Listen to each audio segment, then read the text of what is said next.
tea, go for your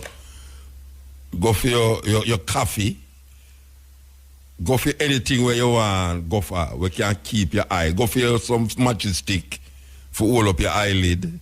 Because you don't want to miss tonight's show at all, believe you me. We are going to play some tape, not very long, but very, very potent, about the money system in the world and the people who control the world. And you know, money is power right now, so if you control the money, you use the power base. And we want to play the 13 men who control the world. And the main man, we want to play, well, not the main man, the main family, I should say, who control governments, politicians, banking man, management, owners. Them just control everything, monetarily. Them decide when the gold go down, when the gold go up. Them decide how much money can print in a certain country and all that. But you're going to hear some things tonight where it's unbelievable. It's unbelievable. The things that we don't know that really affect us. Yes. A lot of the things that we don't know affect us. It's not sometimes when you don't know will hurt you. It's not when you know will hurt you sometimes. Believe you me. This is the cutting edge. We have a new face in town that's behind me tonight. Yeah. Why may I tell you? Tracy gone. I feel for ball. And I feel for ball and I feel for wet up my face. Tracy gone, but we have another little young lady around here, so with we. It's the first time she will come to the studio in the night with we. She there with we already in the day. But she there with we in the night and she will keep her company. Because as long as that she can do, keep me company, because I don't know where she can do inside here right now. Believe you me, she'll keep me company until 12 o'clock. Just like what Tracy used to do. This is the cutting edge on IRFM. You know what I'm saying? Lee Scratch Perry produced an album years ago by the Congos, one of the best albums. Them rated in at the top. Them rated at the top 100 album, best album of all time. Yes? The Congos album, Art of the Congos. Them rated in at the top best, in at the 100 top best. I think they are 25, you know, if I'm not mistaken. I think they are 25. Well, we say VP released it, a 3 album set, yeah, Art of the Congo. A serious album. This is the cutting edge. You're going to hear some things tonight where it's unbelievable what these men and people do to manipulate and scheme when it comes on to monetary systems and the banking business. It's a very, very serious thing that we insert in the program. It's called Jamaican Roots and Culture. We want to give to Pat Clark enough respect for doing this for the cutting edge. Jamaican Roots and Culture. So we're going to turn it over to Pat Clark at this moment. Welcome to Jamaican Roots and Culture. I'm Pat Clark. This week, we look at the life and work of Claude McKay. Claude McKay is most popularly known as a Jamaican poet. McKay was much more than this. He was a revolutionary, embraced and later rejected by American blacks during the period of American history known as the Harlem Renaissance. This was the period from 1920 until about 1930, when an unprecedented outburst of creative activity among American blacks occurred in the fields of art, literature, and music. It was a time when African Americans were encouraged to embrace their heritage. Our very own Marcus Garvey became a powerful influence on African American thinking at the time. The youngest of 8 children, Claude McKay was born on September 15, 1890 in the hills of Clarendon. He was educated by his older brother, who was a trained teacher. Claude learned early in life to appreciate the works of literary masters such as Shakespeare, and coming from a strong Christian family, biblical literature was also among his influences. While in Jamaica, Claude became a constable in the police force. This, a job which he once confessed he was not fit for. In fact, he once said that he had a strong sense of sympathy for wrongdoers. By 1912, Claude McKay had already written 2 volumes of poetry in Jamaican dialect, and he was ready to learn more. He arrived in Charleston, North Carolina, later that year to continue his studies at the Tuskegee Institute, a prestigious college for blacks. Claude left after only 6 months there, for he could not deal with the atmosphere of oppression in the American South, a situation he described as very unfamiliar. Claude McKay moved to Kansas State College and after 2 years there, moved to New York City when a literary admirer gave him several $1,000s out of appreciation for his Jamaican dialect works. Once in New York, McKay relished being a part of the black community there. He married Eulalie Edwards and became a restaurateur. However, within 6 months, his marriage had failed. Eulalie returned to Jamaica and gave birth to a daughter Claude would never see. His restaurant business also crumbled, leaving Claude penniless. Using his misfortune to his advantage, Claude decided to pursue a career in writing. He wrote his poetry in standard English. His message was anger, despair, rebellion, and alienation. Claude McKay felt intense bitterness over the fact that he had come to be recognized as a great black poet and not as a great poet. He hated the fact that he was judged by the color of his skin. At the end of World War II in 1918, Claude McKay embraced socialism. He felt that capitalism exploited black people as they struggled to prove themselves and were still not given the same treatment as whites. It was at that time that he wrote If We Must Die, perhaps his most famous poem. It became an anthem for the blacks in America. If we must die, let it not be like hogs, hunted and penned in an inglorious pot, while round us bark the mad and hungry dogs, making their mock at our accursed lot. If we must die, oh let us nobly die, so that our precious blood may not be shed in vain. Then even the monsters we defy shall be constrained to honor us though dead. O kinsmen, if we must meet the common foe, though far outnumbered, let us show us brave, and for their 1,000 blows deal one death blow. What though before us lies the open grave? Like men, we'll face the murderous, cowardly pack, pressed to the wall, dying, but fighting back. However, Claude did not appreciate being the black representative for America. He said of the poem, he wrote it for all men who were being oppressed, whether they were black, brown, yellow, or white. Soon after the success of this poem, Claude McKay, frustrated with black life in America, moved to communist Russia. He lived there for 12 years, enjoying life as a celebrity, for he was the first black person to arrive in Russia after its violent revolution, and his socialist views were well known there. He was treated as a black icon in the flesh. Claude McKay had to return to New York in 1934, however, after the Great Depression hit the world economies. He was left penniless. McKay paid for his trip back to the United States with money he had borrowed. He described his return as being expelled from heaven to hell. While he lived in Russia, he traveled Europe and North Africa extensively, spending much of his time in Paris.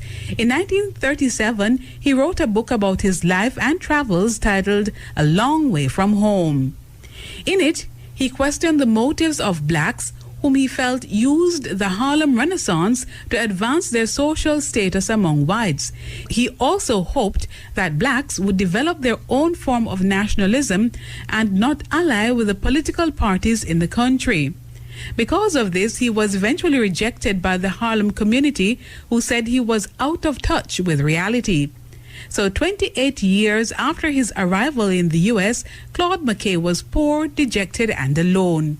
Soon after this, he was diagnosed with hypertension and dropsy. His failing health prompted him to review his ideals. He rejected socialism and adopted Christianity as a faith on which he had turned his back early in his life. And to the amazement of his contemporaries, Claude found personal salvation in a Catholic church in 1944. He died in a Chicago hospital on May 22nd in 1948 from heart failure. Though most of his life saw him in constant struggle with the reality of being a black man in white America, Claude McKay's message and goal was to eradicate race consciousness, and his dream was to see all races living in harmony. And now, to end Jamaican roots and culture, here's our famous black quotation from the black diaspora. Color is not a human or personal reality. It is a political reality. The words of James Baldwin. For Jamaican Roots and Culture, I'm Pat Clark. Yeah, this is the Cutting Edge on RFM. So, we tell you, so we're going to play some tape tonight, and we want you to listen keenly to these things, because, trust me, even though it might sound like it's just a tape, but it affects way. All of these things affect way. In some way or another, it affects way. And it's not, you know, the population of the earth is about 7 billion, almost 7 billion, them say. Yet still, it's just a handful of men control and manipulate this thing what we call banking system, money system. Because that make the world go round, you know. Money make the world go round, believe you me. One time you could have definitely say money can't buy life, but not again. Because when you're sick, you know, if you don't have money, you're going dead. If you have money, more than likely your life can't get saved. You understand? And most of the time when people kill people, and money them kill them over. Yeah, man. So, we're going to play this first. Here goes. Greetings, humanity of all over the world. We are anonymous. The shadow forces behind the New World Order are following a slow-paced agenda of total control over mankind and our planet's resources. David Icke coined it the totalitarian tiptoe, because they are making very small steps towards our complete and definitive enslavement. As a result, the masses remain relatively unaware of the fact that their liberties are being gradually taken away, while the power of the New World Order octopus grows steadily. Somewhere near the very top of the pyramid, an extremely elitist organization known as the Council of the 13 Families orchestrates all of the major world events. As the name suggests, the council consists of the top 13 most influential families on Earth. An increasingly number of people is becoming aware that 99% of the Earth's population is controlled by an elite of 1%. But the Council of the 13 Families consists of less than 1% of the 1% elite, and nobody on Earth can apply for membership. In their opinion, they are entitled to rule over the rest of us, because they believe that they are the direct descendants of the ancient gods, and consider themselves royal. These families are 1. Rothschild, Bauer or Bauer. 2. Bruce. 3. Cavendish, Kennedy. 4. De Medici. 5. Hanover. 6. Habsburg. 7. Krupp. 8. Plantagenet. 9. Rockefeller. 10. Romanov. 11. Sinclair, St. Clair. 12. Warburg, Del Banco. 13. Windsor, Saxe-Coburg Gotha. Personally, I suspect that this may not be the complete list, and some very powerful lineages are still unknown to us. The Rothschild dynasty is unquestionably the most powerful, visible bloodline on Earth, and their estimated wealth is around $500 trillion. They exercise their power through the world banking empire, which is almost entirely owned by them. The most important institutions that work hard to establish the New World Order and completely enslave our species are 1. The City of London, finance, controlled by the Rothschilds, not part of the United Kingdom. 2. The United States Federal Reserve, finance, private bank, owned by the Rothschilds. Not part of the United States. 3. The Vatican City, indoctrination, deception and scare tactics. Not part of Italy. 4. Washington, D.C., military, mind programming, brainwashing and depopulation. Not part of the United States. All of the above institutions function as individual states, operating under their own laws. Hence, there is no court of law on earth that could ever prosecute them. The multitude of secret societies in existence today operate as branches of a mega corporation, which is owned by the Council of the 13 Families. Even though they have been handsomely rewarded for their work, the members of these secret societies are not members of the elite bloodlines, they don't know who their masters are, and they have no idea what the real agenda is. Another mass enslavement tool that they are using against us is the so-called educational system. Schools are no longer what they used to be, and children are learning to memorize without thinking and obey without questioning. In fact, this established educational system is extremely expensive to keep operational and obsolete in the age of the internet. Why obsolete, you may ask? Because the internet gives us free access to almost infinite amounts of information. So why are we still paying huge amounts of money for governmental education? Because the world's elite require that our children learn conformity and inside-the-box thinking. Mankind's faith is hanging in the balance right now, as the control of the New World Order octopus spreads. On the one hand, we are very close to our complete enslavement, while on the other hand, we could easily crumble to the ground their pyramid of power by simply uniting against their deception in a peaceful revolution of minds, hearts and souls. We've asked for years what their greatest weapon of enslavement is. Is it poor education combined with constant indoctrination? Is it the fear generated by religion? Is it the fear of being punished, jailed, or killed by the system? Or is it the invisible enslavement of the monetary system? In our opinion, all of the above combined had a huge impact on our society and the way we think, but their biggest weapon is hands down the financial system. The financial system has stealthily enslaved our species, and now we are being used as currency slaves. We all work from 9 to 5 every day, in boring and depressing environments, not stimulated by anything creative or constructive. In most cases, the sole motivation for going to work is the next paycheck, and no matter how hard we work, we never seem to have enough money. Have you ever wondered why megacorporations reaping billions a year in profits pay dozens of millions to their CEOs, and as close as possible to the minimum wage to the rest of the employees? This has been carefully designed, because a person that is constantly on the edge will never have time for self-education, introspection, and eventually, spiritual awakening. Isn't this our main purpose on Earth? To become spiritual beings, and by spiritual, we obviously don't mean religious, and complete the incarnation cycle. They don't need educated people, who are capable of critical thinking and have spiritual goals. No, this kind of people are dangerous to the establishment. They want obedient robots, just intelligent enough to operate the machines and keep the system running, but stupid enough never to ask questions. All of the world's biggest problems have their roots deeply embedded in the financial plague. Wars are profitable, diseases are profitable, Earth's plundering is profitable, human slavery and inhumane working conditions are profitable.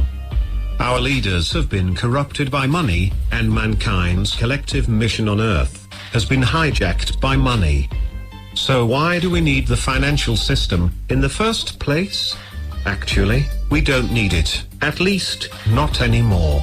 The planet doesn't charge us a cent for using its natural resources, and we have the technology to extract them without physically working a day. More to the point, there are brilliant minds out there discussing the concept of a resource-based economy for decades.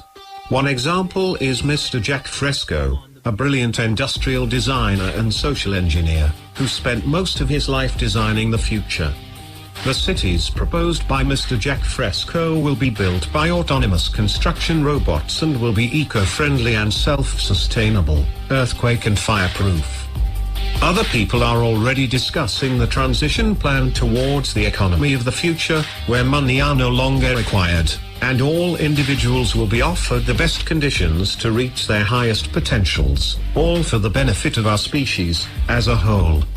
So, our question is, are we ready to embrace the future and escape the control of the elite in a world without money? Or are we going to allow the New World Order plan to happen? We are all anonymous by default, united as one, divided by none. To the rich, greedy, filthy slave creators, you will be removed. Expect that. Yeah, why you look all the people them in a Negril. This song is for Red Ground. Why you love Red Ground? Believe you me. Remember them tune, yeah?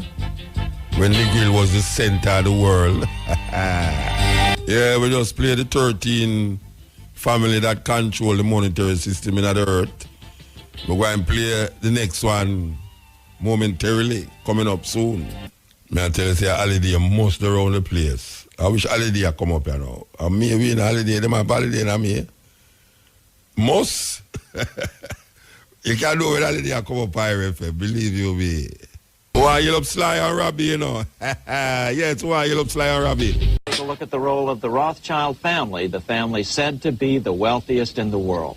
When Amschel Meyer Bauer inherited the business, he decided to change his name to Rothschild. Amschel soon learned that loaning money to governments and kings was more profitable than loaning to private individuals. Not only were the loans bigger, but they were secured by the nation's taxes.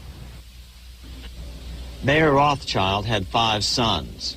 He trained them all in the skills of money creation, then sent them out to the major capitals of Europe to open branch offices of the family banking business.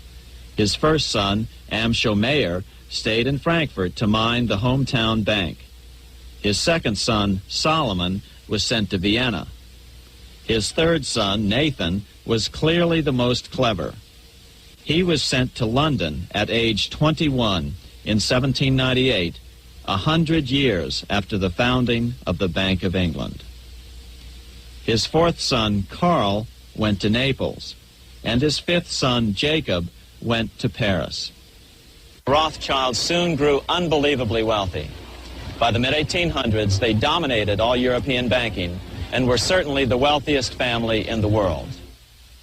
They financed Cecil Rhodes, making it possible for him to establish a monopoly over the diamond and gold fields of South Africa.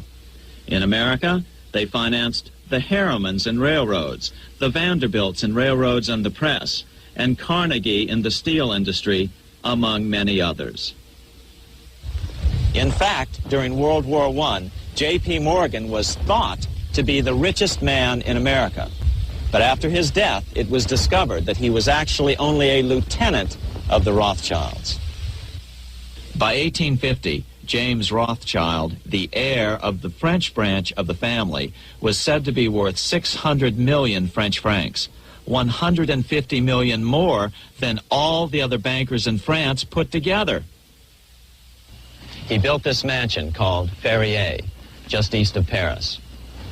Wilhelm I, on seeing it, exclaimed, "Kings couldn't afford this. It could only belong to a Rothschild." Money changers, those who loan out and manipulate the quantity of money, were active in medieval England. In fact, they were so active that acting together, they could manipulate the entire English economy. These were not bankers per se. The money changers generally were the goldsmiths. They were the first bankers because they started keeping other people's gold for safekeeping in their vaults. The first paper money was merely a receipt for gold left at the goldsmith. Paper money caught on because it was more convenient than carrying around a lot of heavy gold and silver coins. Eventually, goldsmiths noticed that only a small fraction of the depositors ever came in and demanded their gold at any one time. Goldsmiths started cheating on the system. They discovered that they could print more money than they had gold, and usually no one would be the wiser. Then they could loan out this extra money and collect interest on it. This was the birth of fractional reserve banking. That is, loaning out many times more money than you have assets on deposit. So, if $1,000 in gold were deposited with them, they could loan out about $10,000 in paper money and draw interest payments on it, and no one would ever discover the deception.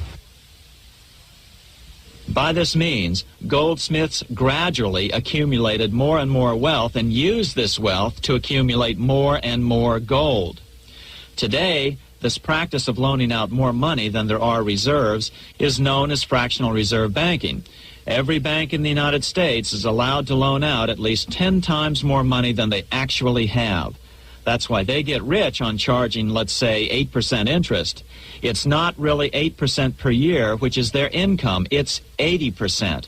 That's why bank buildings are always the largest in town.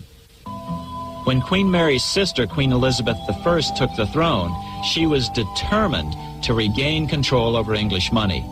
Her solution was to issue gold and silver coins from the public treasury and take the control over the money supply away from the money changers. Oliver Cromwell finally overthrew King Charles, purged the Parliament, and put the king to death. The money changers were immediately allowed to consolidate their financial power. The result was that for the next 50 years, the money changers plunged Great Britain into a series of costly wars. They took over a square mile of property in the center of London, known as the City of London. This area today is still known as one of the 3 predominant financial centers of the world. By the end of the 1600s, England was in financial ruin.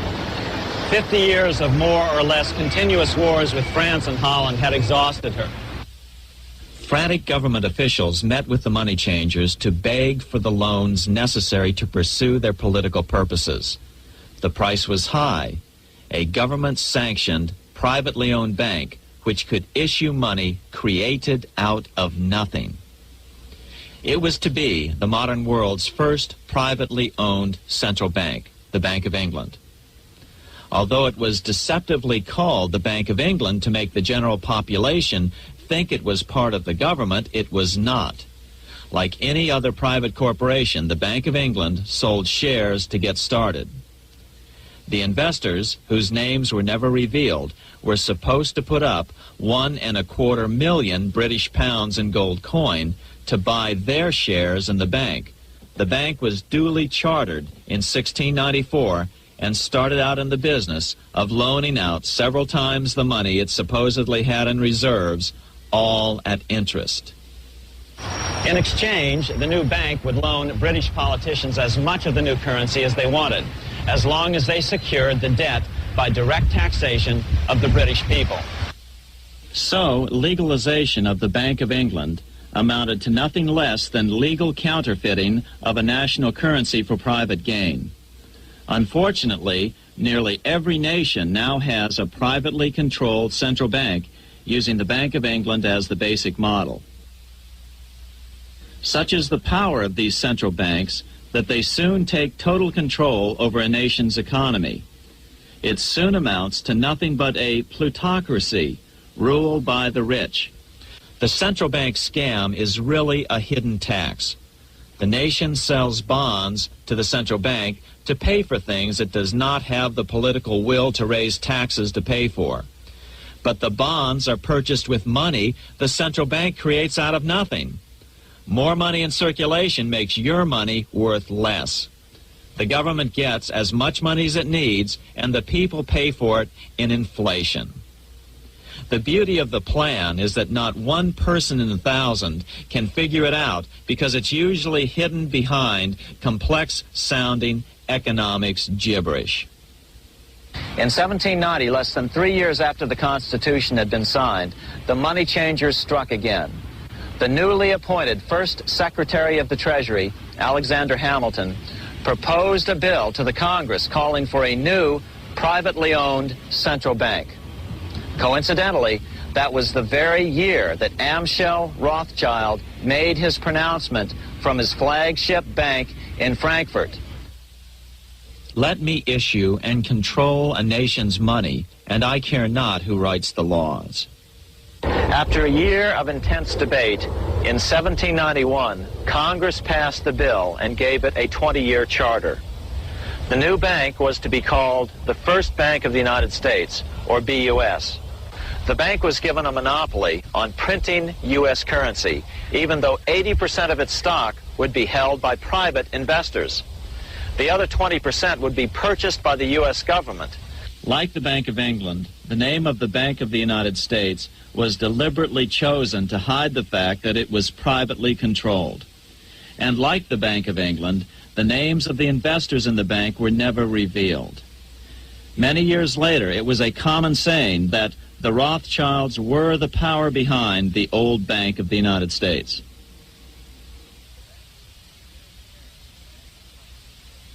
Here in Paris, the Bank of France was organized in 1800, just like the Bank of England. But Napoleon decided France had to break free of debt, and he never trusted the Bank of France. He declared that when a government is dependent upon bankers for money, the bankers, not the leaders of the government, are in control. This is the Waterloo battlefield about 200 miles northeast of Paris in what today is Belgium. Here Napoleon suffered his final defeat, but not before thousands of French and Englishmen gave their lives on a steamy summer day in July of 1815. The outcome was certainly in doubt. In fact, had Napoleon attacked a few hours earlier, he would probably have won the battle. But no matter who won or lost, back in London, Nathan Rothschild planned to use the opportunity to try to seize control over the British stock and bond market and possibly even the Bank of England. Rothschild stationed a trusted agent, a man named Rothworth, on the north side of the battlefield, closer to the English Channel. Once the battle had been decided, Rothworth took off for the Channel. He delivered the news to Nathan Rothschild a full 24 hours before Wellington's own courier. Rothschild hurried to the stock market and took up his usual position in front of an ancient pillar. All eyes were on him. The Rothschilds had a legendary communications network.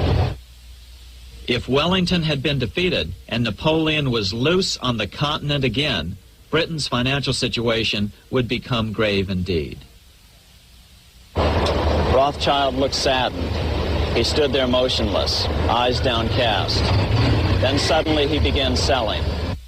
Other nervous investors saw that Rothschild was selling. It could only mean one thing. Napoleon must have won, Wellington must have lost. The market plummeted. Soon everyone was selling their consols, their British government bonds, and prices dropped sharply. But then Rothschild started secretly buying up the consols through his agents for only a fraction of their worth hours before. Myths, legends, you say? 100 years later, the New York Times ran a story which said that Nathan's grandson had attempted to secure a court order to suppress a book with this stock market story in it. The Rothschild family claimed the story was untrue and libelous, but the court denied the Rothschilds' request and ordered the family to pay all court costs. What's even more interesting about this story is that some authors claim that the day after the Battle of Waterloo, in a matter of hours, Nathan Rothschild came to dominate not only the bond market, but the Bank of England as well.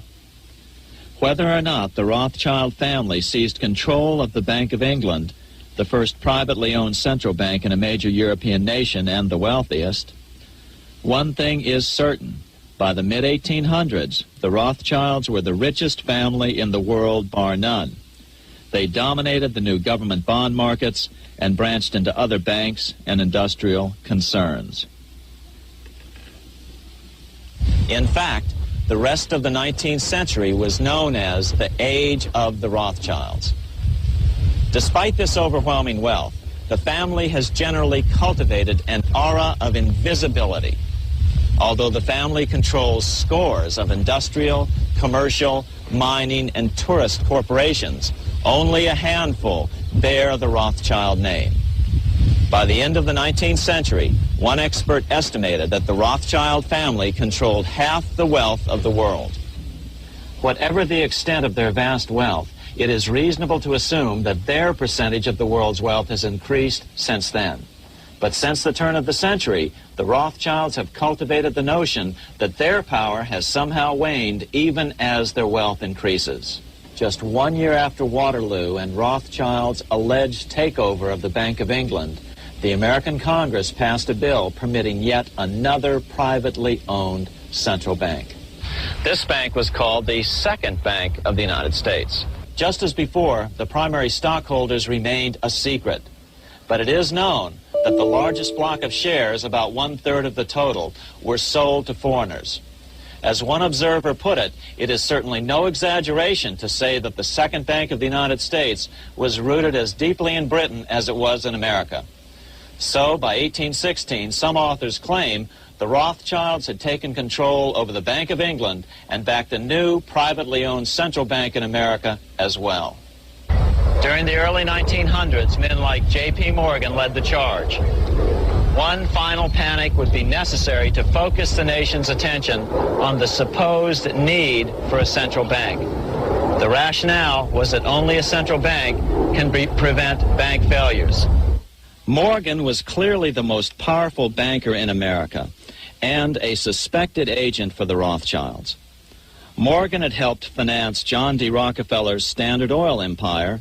He had also helped finance the monopolies of Edward Harriman in railroads, of Andrew Carnegie in steel, and of others in numerous industries. But on top of that, J.P. Morgan's father, Junius Morgan, had been America's financial agent to the British. After his father's death, J.P. Morgan took on a British partner, Edward Grenfell, a longtime director of the Bank of England. By 1907, the year after Teddy Roosevelt's re-election, Morgan decided it was time to try for a central bank again.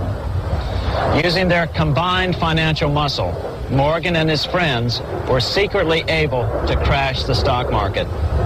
Thousands of small banks were vastly overextended. Some had reserves of less than 1% thanks to the fractional reserve principle. Within days, bank runs were commonplace across the nation. Now Morgan stepped into the public arena and offered to prop up the faltering American economy by supporting failing banks with money he manufactured out of nothing.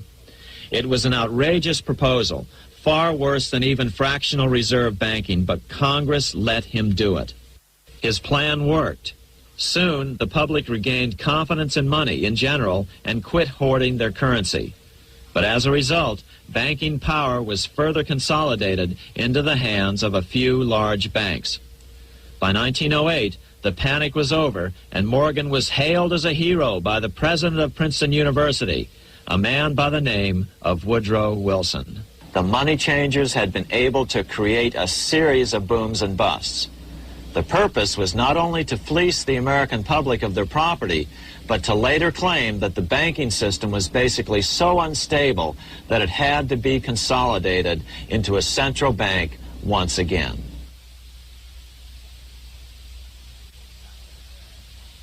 After the crash, Teddy Roosevelt, in response to the panic of 1907, signed into law a bill creating something called the National Monetary Commission. Of course, the commission was packed with Morgan's friends and cronies. The chairman was a man named Senator Nelson Aldrich from Rhode Island. Aldrich represented the Newport, Rhode Island homes of America's richest banking families. His daughter married John D. Rockefeller Jr., and together they had 5 sons: John, Nelson, who would become vice president in 1974, Lawrence, Winthrop, and David, the head of the Council on Foreign Relations and former chairman of Chase Manhattan Bank. As soon as the National Monetary Commission was set up, Senator Aldrich immediately embarked on a 2-year tour of Europe, where he consulted at length with the private central bankers in England, France, and Germany. The total cost of his trip alone to the taxpayers was $300,000, an astronomical sum in those days. Shortly after his return, on the evening of November 22nd, 1910, some of the wealthiest and most powerful men in America boarded Senator Aldrich's private rail car and in the strictest secrecy journeyed to this place, Jekyll Island, off the coast of Georgia. With the group came Paul Warburg. Warburg had been given a $500,000 per year salary to lobby for the passage of a privately owned central bank in America by the investment firm Kuhn, Loeb and Company. Warburg's partner in this firm was a man named Jacob Schiff, the grandson of the man who shared the Green Shield house with the Rothschild family in Frankfurt. Schiff, as we'll find out later, was in the process of spending $20 million to finance the overthrow of the Tsar in Russia. These three European banking families, the Rothschilds, the Warburgs, and the Schiffs, were interconnected by marriage down through the years, just as their American banking counterparts, the Morgans, Rockefellers, and Aldriches were. Secrecy was so tight that all 7 primary participants were cautioned to use only first names to prevent servants from learning their identities. Years later, one participant, Frank Vanderlip, president of National City Bank of New York and a representative of the Rockefeller family, confirmed the Jekyll Island trip in a February 9, 1935 edition of the Saturday Evening Post. Yeah, this is the Cutting Edge on IRFM. We're going to come forward to that, but you know, so the time is now 12 o'clock. Yeah, we hope that was some kind of enlightenment to the ones them out there who listen to the Cutting Edge. Because it's a serious thing. The only thing with it is that we don't even know if we can do nothing about it. And money make the main road, you don't understand? So, we don't know, maybe down the line we can use the information to really do something. But really and truly, when you hear say, half of the money in the world is controlled by a family. And you know, for another information, you know, is that the Rothschild family married into the family, you know. Because them don't want the wealth come out of the family. So you find, say, cousin married cousin, uncle married cousin, them kind of way that them married inside of the family. So the money stays like first time with the British monarchy. Them used to married inside of the family so that the bloodline don't get tainted according to how them see it. But when you hear how much people in the world are starved and are suffer, and knowing, say, a family, one family all have half of the money in the world, and them can decide the value of your money. The value of your money, them can decide it. And our goal represents significant and important aspect of money. When we know that most of the gold come out of Africa, most of the gold, them dried from out of Africa, Southern Africa, to be precise. And then now print paper. So we now have paper and them have the gold. Terrible, terrible, terrible thing. Believe you me, terrible thing. We just play a tune that's hard with the children and my through. Same old story. I that poem name. Same old story. Here's the next one. Here we goes. Yeah, we want to tell you that this Friday there will be an unveiling of a Marcus Garvey statue. This is the first black statue that is going to be unveiled on the campus of the University of the West Indies, and to the delight of ones who see and recognize Marcus Garvey. It will be a statue of Marcus Garvey. So this Friday, May the 19th, there will be an unveiling of Marcus Garvey's statue at the University of the West Indies. Time, 3:30 p.m. I have to be there. By the hook or the crook, I have to be there. The venue is in front of the Faculty of Humanities and Education. And they will have speakers like Julius Garvey, one of the sons of Marcus Garvey, Professor Rupert Lewis, who has written many books on Garvey, and Dean Wariboko, chairman of the event. And as we said before, this is the first black statue to be unveiled on the campus of the university. Can you imagine that? Well, what can we say? Because them still call it the West Indies. Marcus Garvey would have ball now if him hears the thing. After all of that, we still call the university and call it the West Indies. You know, I mean, really, Christopher Columbus still live. And our next event here on Friday, May the 26th, the Peter Abrams Tribute Symposium will take place. The Department of Sociology, Psychology and Social Work will be presenting the annual African Liberation Day Symposium. Team, Peter Abrams, the forgotten Pan-Africanist. You know, Peter Abrams was a South African, came here and lived here and died here. We hear say, is it one I'm Gardner, them kill him. Can you imagine that at 60? Hey, boy, I mean, I tell you. And Peter Abrams, I think Peter Abrams was in the 90s, you know. In the 90s, yes. Anyway, the speakers will be Professor Rupert Lewis, Earl Maxam, Dr. Shani Roper, and Dr. Michael Abrams. Time 6 p.m. to 9 p.m. Venue, multifunctional room near the UWI main library. Admission is free. So it's two things are going on. And you know, this is, well, African Liberation Day is coming up. And we also know that in June is Leonard Howell's Earth Day. And then we see this thing here about Peter Abrams. So back to the song. This is the continuation. We're taking the call them. Operator sending the call them. It's the hours. It's the hours when the old them come out, you know. Alright, sir. But we still have to take the call them. Trust me. Back to the song. Yes, may I tell you. Tribute to Lucky Dube, that South African musician who used reggae as his weapon of liberation. Murdered in the streets of Johannesburg. Yes, El. El Muta. Blessed man. Give thanks for two tape them, you know. Yeah, man. Give thanks, man. But I trust me, them connected. Yeah. And the song in between the two tape them, the Corporate Cannibal.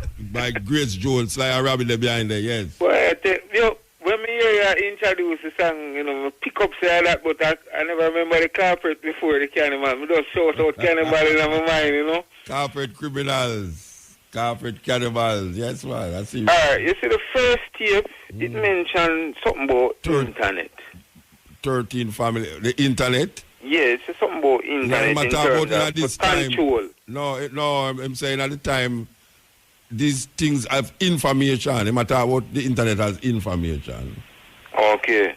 And basically, it's a zombie thing in talk about, and him say something about conformity. So in other words, then boy. Him say the education system is used today to make you think in the box.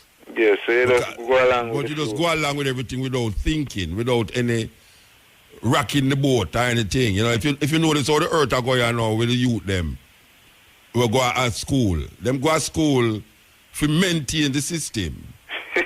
You know, see, if you look at where I go on, you know, it's maintain the youth. If you go at university, none of them youth, most of the youth them up at, when I say none, but most of the youth them up at university, them not have no radicalism in them, you know.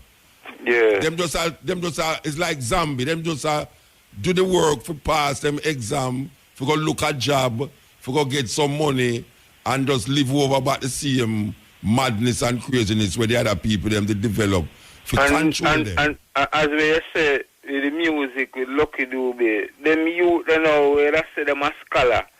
Them supposed to liberate the one them when you so brain full like them. Them, yeah. But one thing I always mention Mr. Rhodes, you know. Cecil Rhodes. Yeah, Cecil Rhodes. I mention him in tape too. Yeah, well, Cecil Rhodes is the man with Rhodesia, when now called Zimbabwe, you know. Mm-hmm. Yeah, the place is named Rhodesia until the independence after Mugabe come in. So before Mugabe, before it independent, it was called Rhodesia. Yeah. And it was named after the man named Cecil Rhodes, who murdered thousands of Africans and then controlled the gold mine, them and all them something there. So when it became independent, it was no longer called Rhodesia. It was called Zimbabwe. Okay. So entire hear the name Rhodes. Cecil Rhodes. You ever hear about the Rhodes Scholarship? Yeah, man, we hear about the one in Jamaica. When you see how black people strange. I Black tell you. people accept a scholarship by a murderer. Can you imagine a Jew accept a scholarship named Hitler Scholarship? Can you imagine that? A Jew walk around with that scholarship and I say, boy, him just get the Hitler Scholarship. You know, and black people now, millions of people dead because of Cecil Rhodes. Yet still them have a scholarship named Rhodes Scholarship. Where people is very proud, black people is Them very hug it proud. up, man, them hug it Oh up. gosh, man, it's terrible, man. Terrible. But this thing, you know, with the financial system, motor, basically, you know, the origins of it, when them say them are lend out money where them do even have, Yeah. that are basically scamming. Well, brethren, they don't know to the old financial, watch out. The Jamaican bank, you know, by year, the second was the last week when we play the minister in the house, the opposition man, the Jackson name.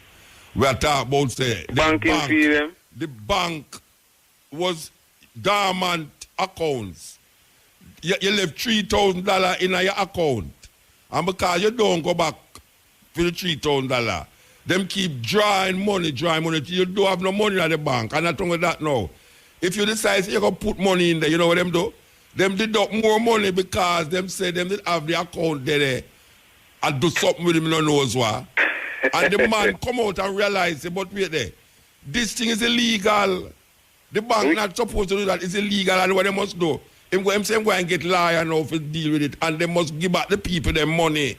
Because over the years, they have been scamming the people them. So Yeah, and people are walk past $1.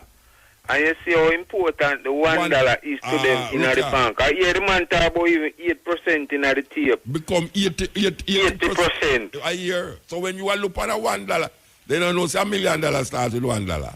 Same way so. $1 million Also starts now, with $1, you know. when them say them control government and president and them thing there, you know. Right now when I this present there, I really wonder if them really have something to do with war really going on in Venezuela. Brethren, them have something to go on with everywhere. Them have things, you see the banking system is a drive economy, you know. Because Venezuela have oil, and yet still them are suffer over there now. Then let's see with Africa too, man. Because Africa, the richest country. what I feel them all do, is like them all suffer them, and when them can get people who them can manipulate, you're going to see everything go back to normal, or it would have come like normal to we. Yeah. You understand me? Yeah. And me remember you did play all that tape some time ago with Gaddafi, and we make you know how the man did run him thing. Yeah. And a goal him did say. Yeah, him did not get rid of the euro and just deal with the goal. They will not forget rid of him. That's why them get rid of him, you know. And you want bridging. A long time you do this thing, you know. Why you continue, you know. No, we're not going to stop. We're up on the radio, man. Trust me, them something I can't steal things. But as much as over with the ear, I think the second one with the ear, I touch it already. Which one? See? The second tape where you play. Okay. See? But I know enough other people never hear it. I mean, I listen from long time because I remember when we used to tape off cassette and send from brother-in-law Miami. Yeah. No, everybody can go up on YouTube. Oh, God, no, man. The whole program too, and all those cassette. Yeah, because, trust me, remember every time it blow, you fall asleep and one but a commercial up on the cassette. Give thanks, keep up the good work. Yes, Bridget, give thanks. Yeah, man, I tell you. So, we are looking at the whole thing and we are saying, we need some consciousness all the same, you know. I really need, you know, some consciousness. We're not really conscious of certain things. We just live hand to mouth every day, you know, food, clothes, and shelter. But we need some things in our life where make life more meaningful. You know the way there? Life, you can't just live, so, you know. People say them just want to have life. You want to have life and have it abundantly. You know, see, you don't want to just live. Because, I mean, really and truly, a man lay down on the street, he might live. Man a beg on the road, he might live. People sick in the hospital, he might live. You don't just want to live. You want to live and healthy. And can afford for good this or yes, so whenever you choose or want, and eat what you want whenever you want to eat it, and wear what you want whenever you want to wear it. It's so life supposed to feel nice and good. Life supposed to be full of drowsiness and dreariness, and you just feel broken down every day because you can't do this and you can't afford this, and light bill come and rent come and water rate come and you pick no one and go to school. And can't go to school and them things, and rain come and wash for your house and your mattress and your bed, and you have to go depend on the little idiot people them call themselves government. Terrible, terrible, terrible, terrible, terrible. And imagine a family have 50% of the world money. 50% of the world money. You know what them said? The 5 leading the 5 richest man them, well, publicly, because when them talk about rich man, them not talk about Rockefeller and Rothschild and them people there, but them talk about people who visible. You know, like the man who own Microsoft. Certain people, them say the 5 richest man in the world can stop, them yearly salary can solve the starvation problem in the world. 5 people can solve the starvation problem in the world. But now they might tell you about the Rothschild, we have like, is the only trillionaire them in the No, Rasta. No, believe you me. We have all $1,000 US, I feel good, no right. And you talk about trillion. You know what trillion is?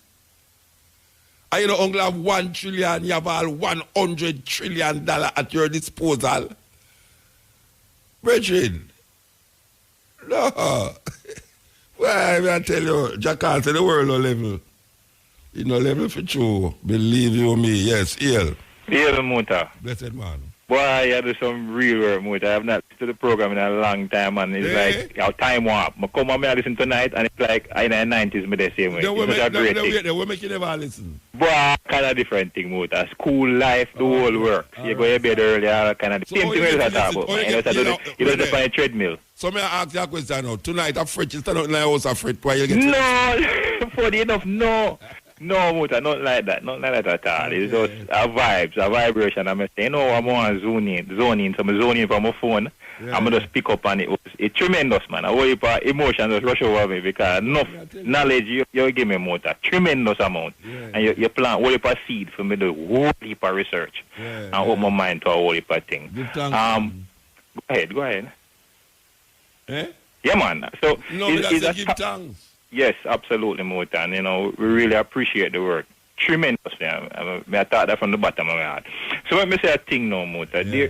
There's a topic when I come across a couple of weeks ago. Is the first me get introduced to that. I'm going to do some very in-depth research on it. And it's a whole heap of thing we come to realize. I mean, one man like you with the amount of exposure, traveling and knowledge base you work with, you would have been aware of it. So I'm going to put it to you hear your feedback on it, right? And that is that the monarchs in Europe, up to King George III, that is the one who did in charge when America gave them independence, was black people. You ever hear that before, Muta? Well, I suppose you hear that already. Hello? No, you have to ask. You can't answer the question and ask me the question at the same time. Say, the monarchy of England are black people? Yeah, up to King George III. Oh, yeah? King James the First and the sixth of England. Wait there. Me read already, so them say King James was a black in him. But Hello? Yeah, me say, I have read Right. where them said Shakespeare and King James was black people. And you ever researched it before? No, I say I have read it, Okay.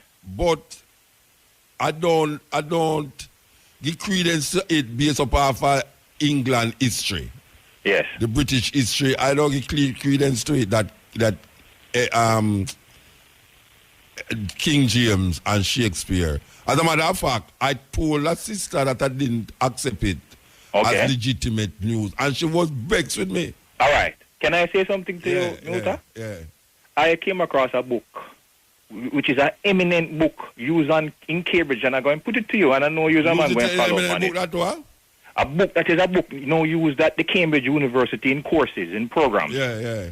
Published by the Cambridge University, written by a man named Professor W.B. Pattison. The book is the most eminent book in the world now about King James. The most eminent book in the world, what you mean? Meaning there's no other book above it, if you want. This is the book, the reference point book about King James. Okay. Written by W.B. Pattison, published in the year 2000. It took the man 20 odd years to write the book. Yes. Moses, a white man write the book from. W.B. Pattison. Yeah. And it's Cambridge support this. The book I use at Cambridge right today. Yeah, me not say, no, King. I mean, telling me all these things about Cambridge and all these things don't make me feel secure in a. All right, that's true. Nothing wrong with that. Yeah. You're absolutely understand where you're coming from. So let me tell you now, the book named King James the 6th and the 1st Reunion of Christendom. Yeah. That's the name of the book. Yeah. On the cover of that book Yeah. is a black image of King James. Yeah. No, when I came across the book, online, I said, this is a joke. This can't be real. So I said, let me go research in depth now where this book come from, the authority of the book and so forth. Mm-hmm. I'm going to dive in. The book take the man 20 odd years to write. The man is 80 odd. The man born 1930, and the man who write the book, him still alive. Mm-hmm. It took him start write the book from the 70s. He is using the sources in Cambridge University and Oxford University, where all the sources are left behind for King James. All the sources, Muta. It's mind-blowing, because when we go into that now, I realize that even him father, straight black man, I mean no mulatto neither, I mean straight black man. So now, we confidence ourselves about the authority of the book based on the research. Which part King James come from? King James, him born in England, because in Scotland. It's Scotland him come from, because what really happened. All right, let me tell you, you ever read a book named Demonology? No, I never read that book. Never even heard of it. Okay. You never hear about Demonology? Demonology? Yeah, man. No, I never hear about the book. King James write it. Atio. Never hear about the book. The translation of the book, what them call the Bible, where the King James Version, Shakespeare helped him too. Yeah, man, Shakespeare is a black man. No. You tell me say all right. You say that, but me I tell you say, do not accept that.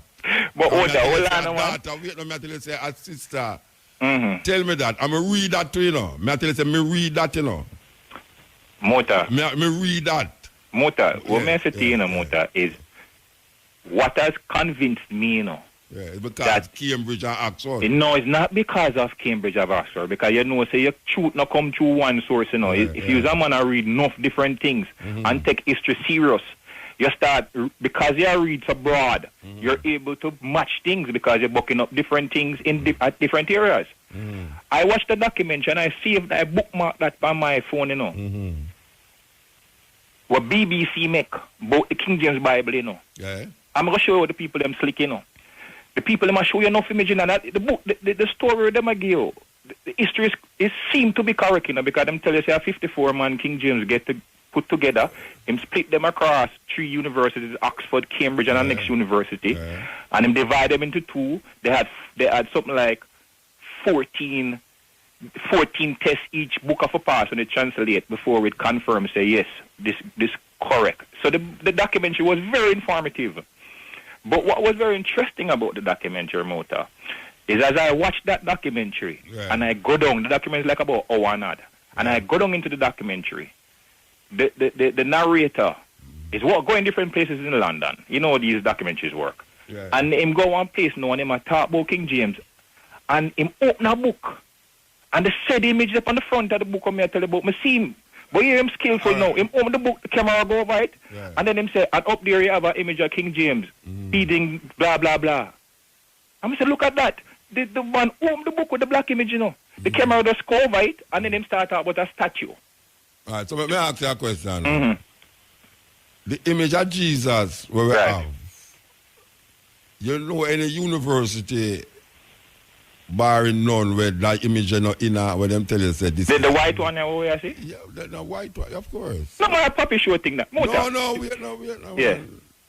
That in a Cambridge, that in a Howard, that in a our university, that image that them show you they saw. So you say you compare that now to say them could have used the black image as a farce? No, may I say that because there would be no reason for them to use the black image as a farce. Why not?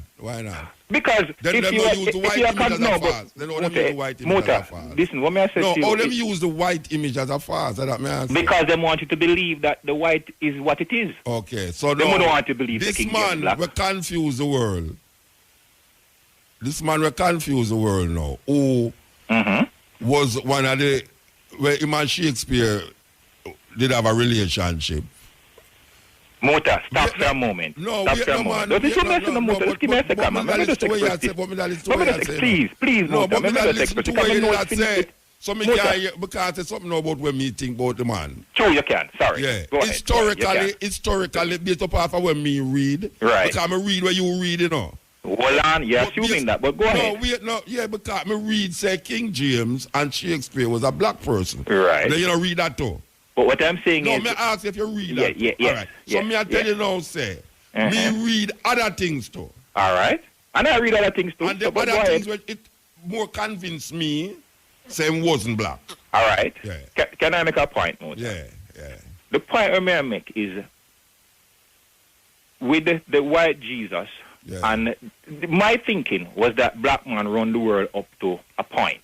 Let's say the Holy Roman Empire. See? Black man run the world up to the Roman Empire? Yeah, that was my thinking. That was my thinking. Yeah, but the Greeks, them did run it before the Romans. True, then that me say, I think the Greeks, them were not white people. They were not white people. Them was what?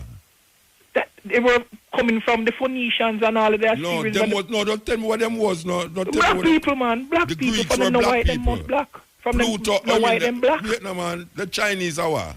I mean, they're not black Chinese. White, no, me never said, then you not, no, me ask if Chinese are black people.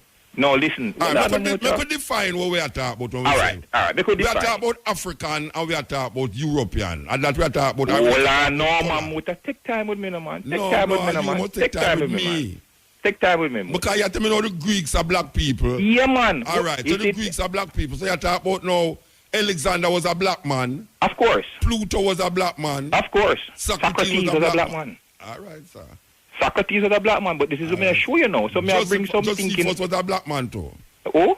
Josephus. I don't really remember that person in history. All right.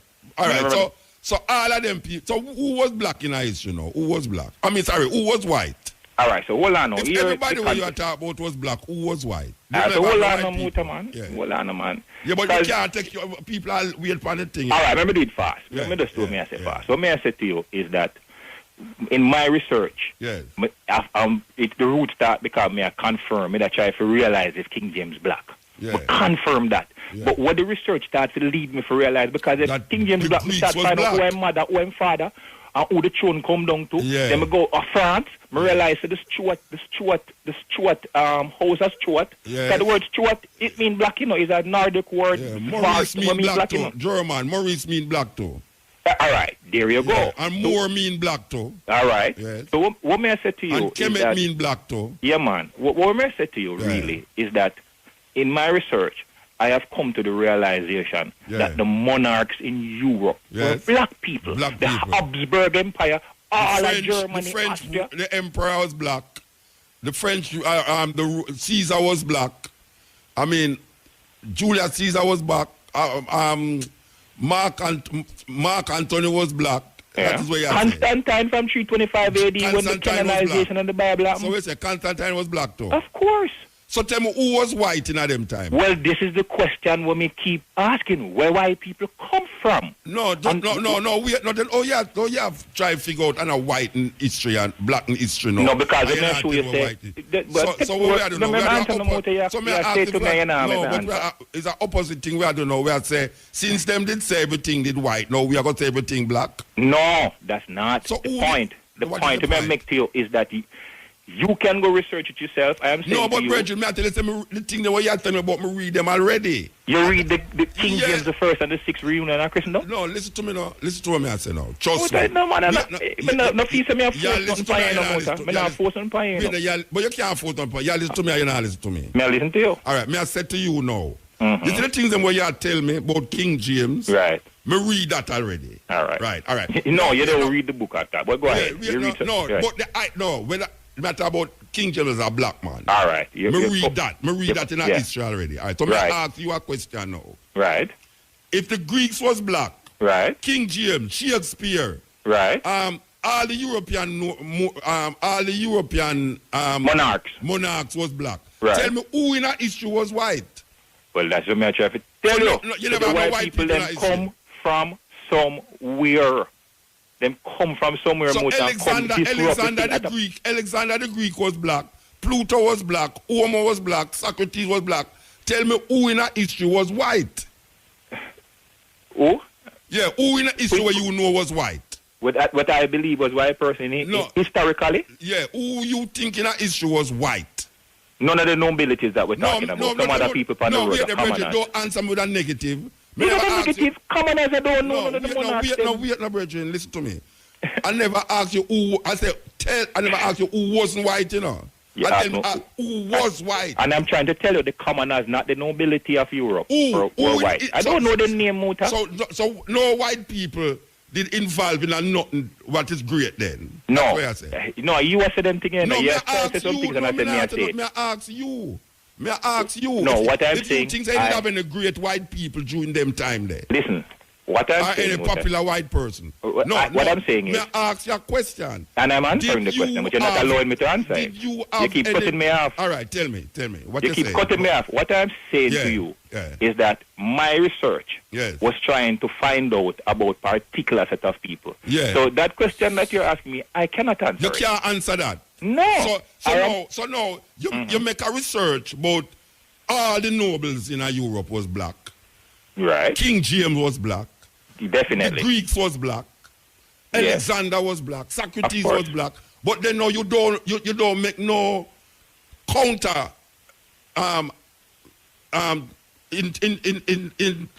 investigation. You don't Yes, make no because counter. I do. And you The don't find no white counter-investigation- people. You don't find no Well, white I people. know the counter investigation Is that you don't find no white no, people. Milan. It's only them. Well, I know more than me answer the yeah, but question. you tell me what's all and I want to lock you off now because the thing I got too long. All right, the counter investigation Yeah. is that I am countering that these people were white. That's Yeah, the counter. So you want to have another counter again to that? No. If I tell you say something black, you know, I must show you something white, and if I tell you something white, I must show you something black. No, I can't agree with that conversation. Oh, you mean if I say this? If They said I white before, I'm yeah, not sure say if I black. say I'm a not sure group say of- white again. If I see a group of people, Yeah. was And you white, to them white. No, if I see a group of people was Mhm. white, Right. and now you are telling me now to them was black. Right. All right. So now the people. counter back that again? No, me not must counter. Eh. I tell you say if you are show me in a history that all of the people them where you see as great people are whatever. No. Not You was the European- one who European. announced that, you know. All right, I that's am a saying, I that's was a a great people. All I right, am make a saying- X out the grade. Make a X out the grade. I am saying to you that I have Europe, been... the people them who have significance in a Europe in terms of nobility was black. Right. All right. So I ask you now, who in Europe who was of nobility or any standing was Yes. white? Those people came in after the 17th century. So so them was only ruling over who? The black people them in Europe was ruling over who?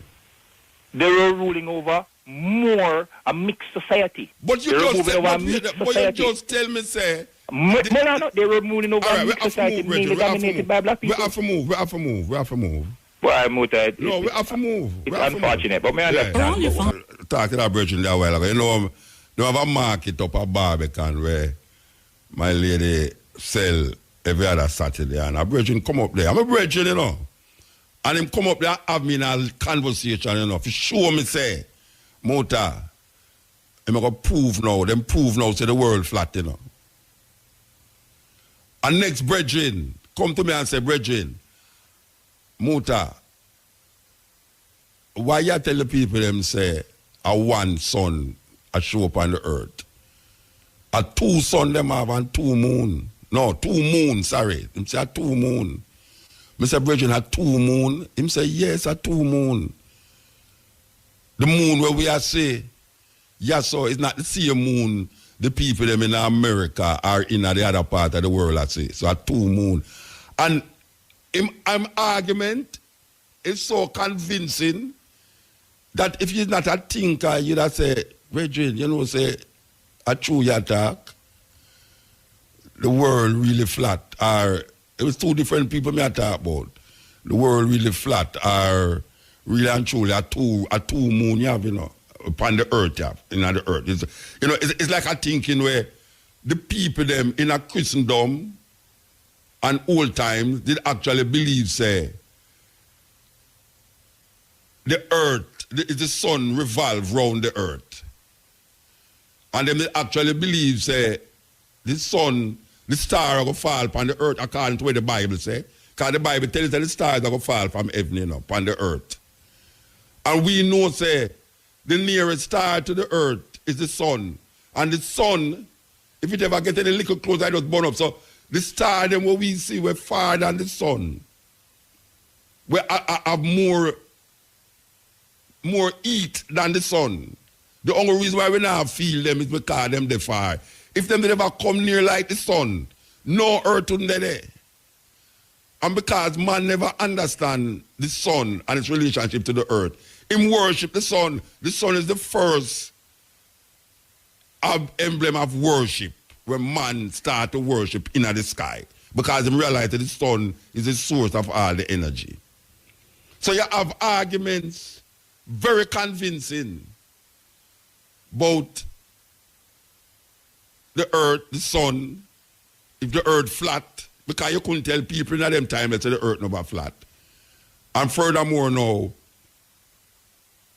if we have fight for liberation from Europeans, and then we hear say no, it's black people send the ship them go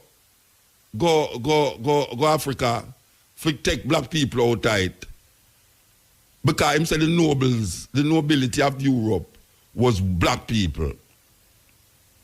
Black people, Pluto, Socrates, Alexander, will go in Iraq and Persia and Egypt, could devastate the place.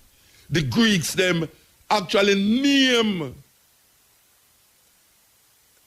the Greeks actually, if the Greeks was black, how them go and was surprised when them see the people, them skin. I hope him a listen. If the Greeks, them was black, I can't do what this virgin I say. Oh, them when them go south of the Sahara desert and see the people, them down there, them was so taken aback that them give the people, them a Greek name, Ethiopians. Because it says the sun shine upon them and make them skin say so. Why were the Greeks surprised that some people looked that way there?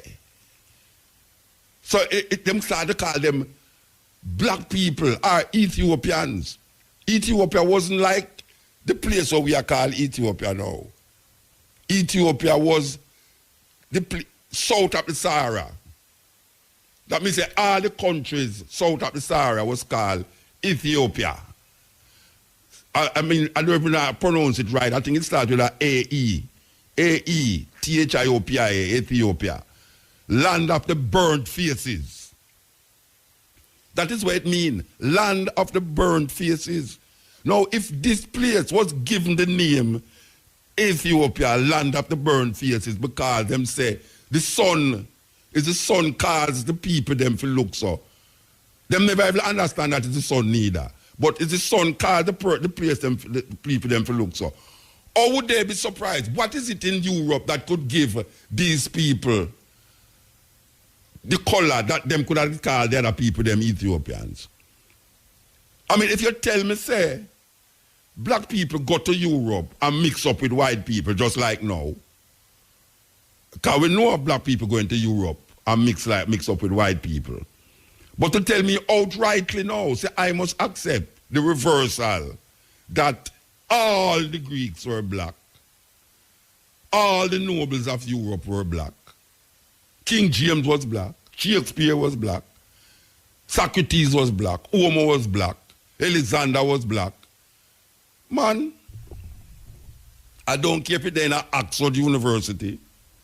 I don't care if they're in a Cambridge University.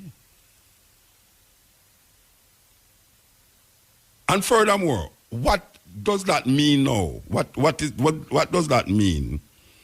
Because now we have to rewrite the whole of the historical things now. What would that mean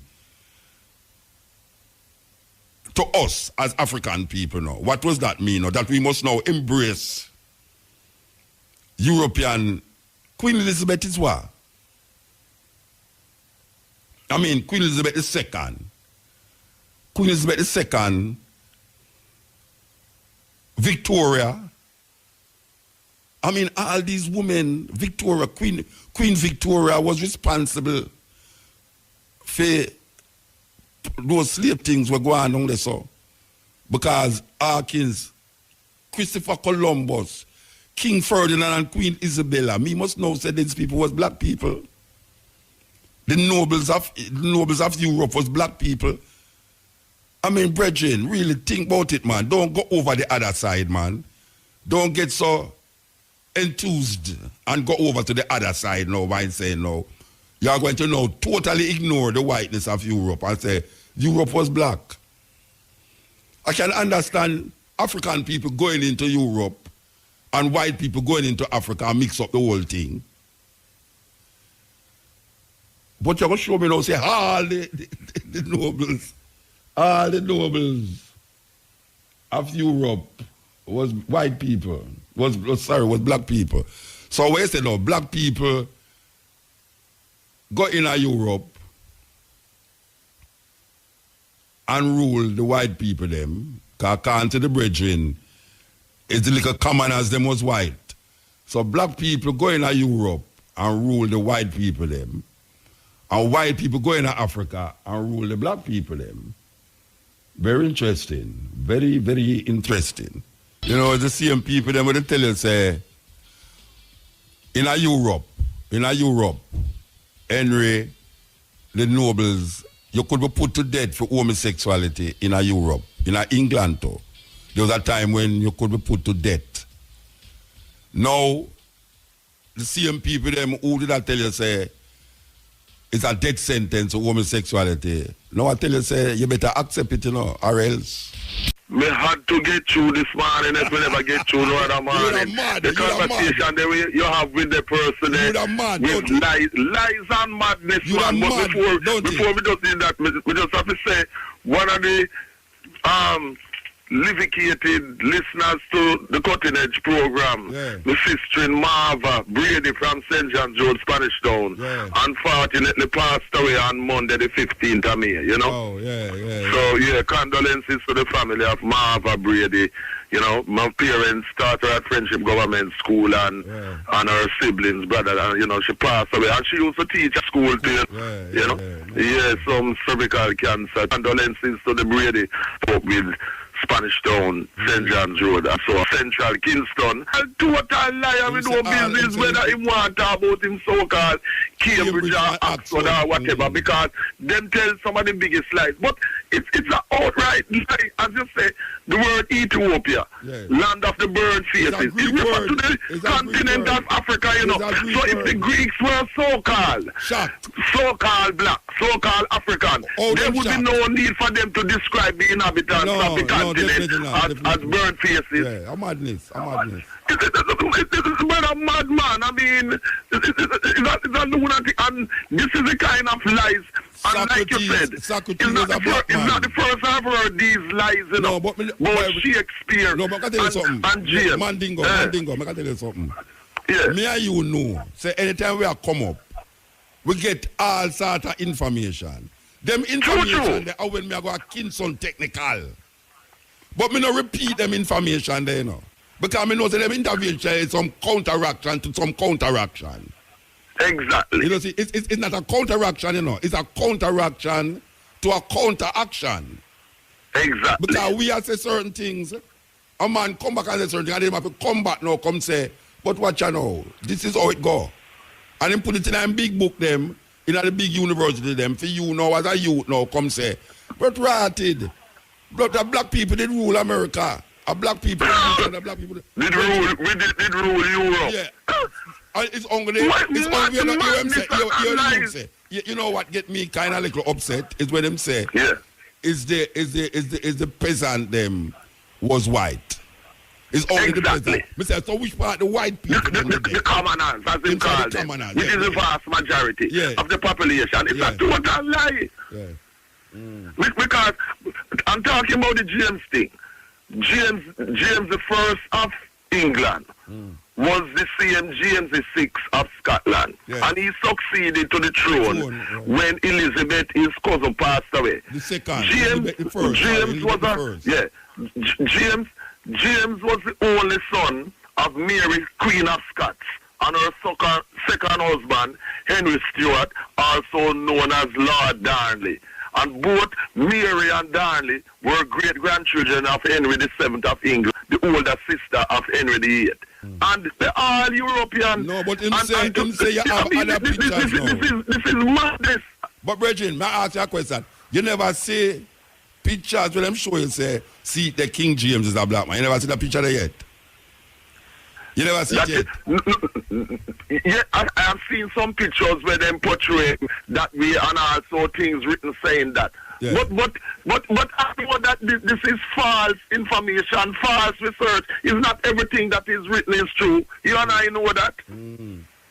Some people, you see, from them see a thing in a book, them feel it's like some people from them see a thing on the internet. Them just assume so because it's on the internet. It is true. It's not every information that you come across is factual. There are a lot of lies.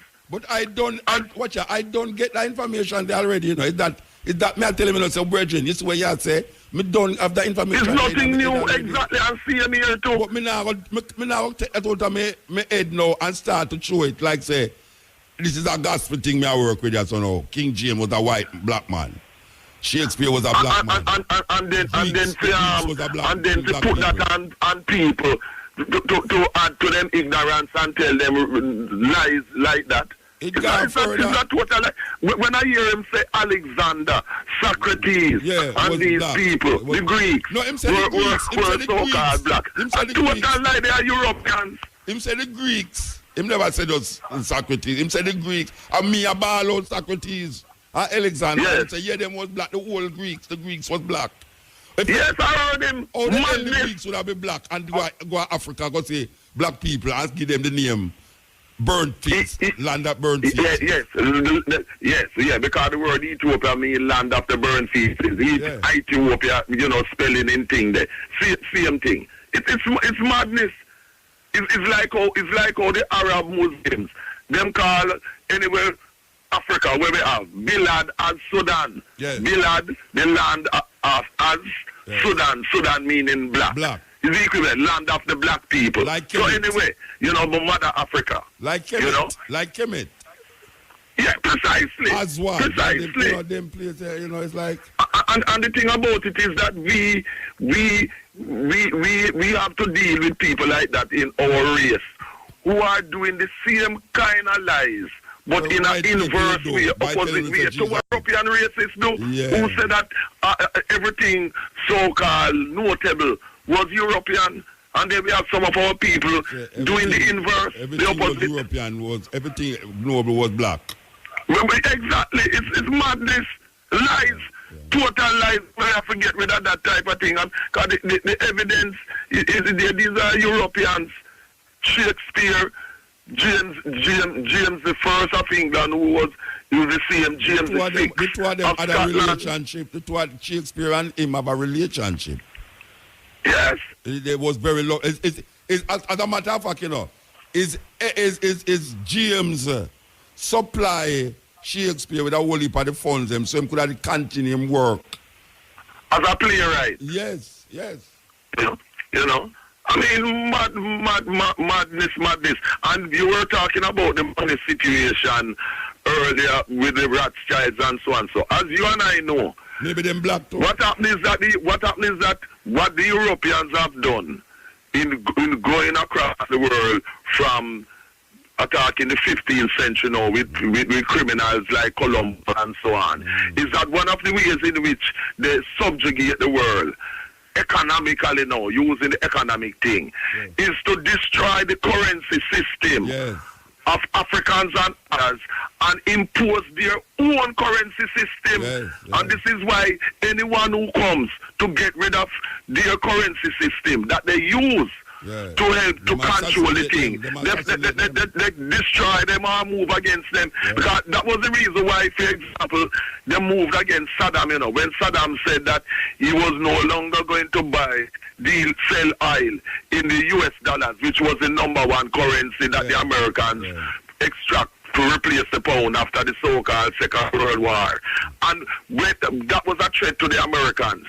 Because Saddam was gonna deal with it in euros, and the Americans never wanted it. And then later on, now when Gaddafi, the Arab Muslim, come with the dinar to use the gold as the thing. Because remember, you know, it's counterfeit thing going on because about 1971, thereabouts, when the Americans no longer had any gold to back their currency, by decree, by fiat, that criminal Richard Nixon just started to print money.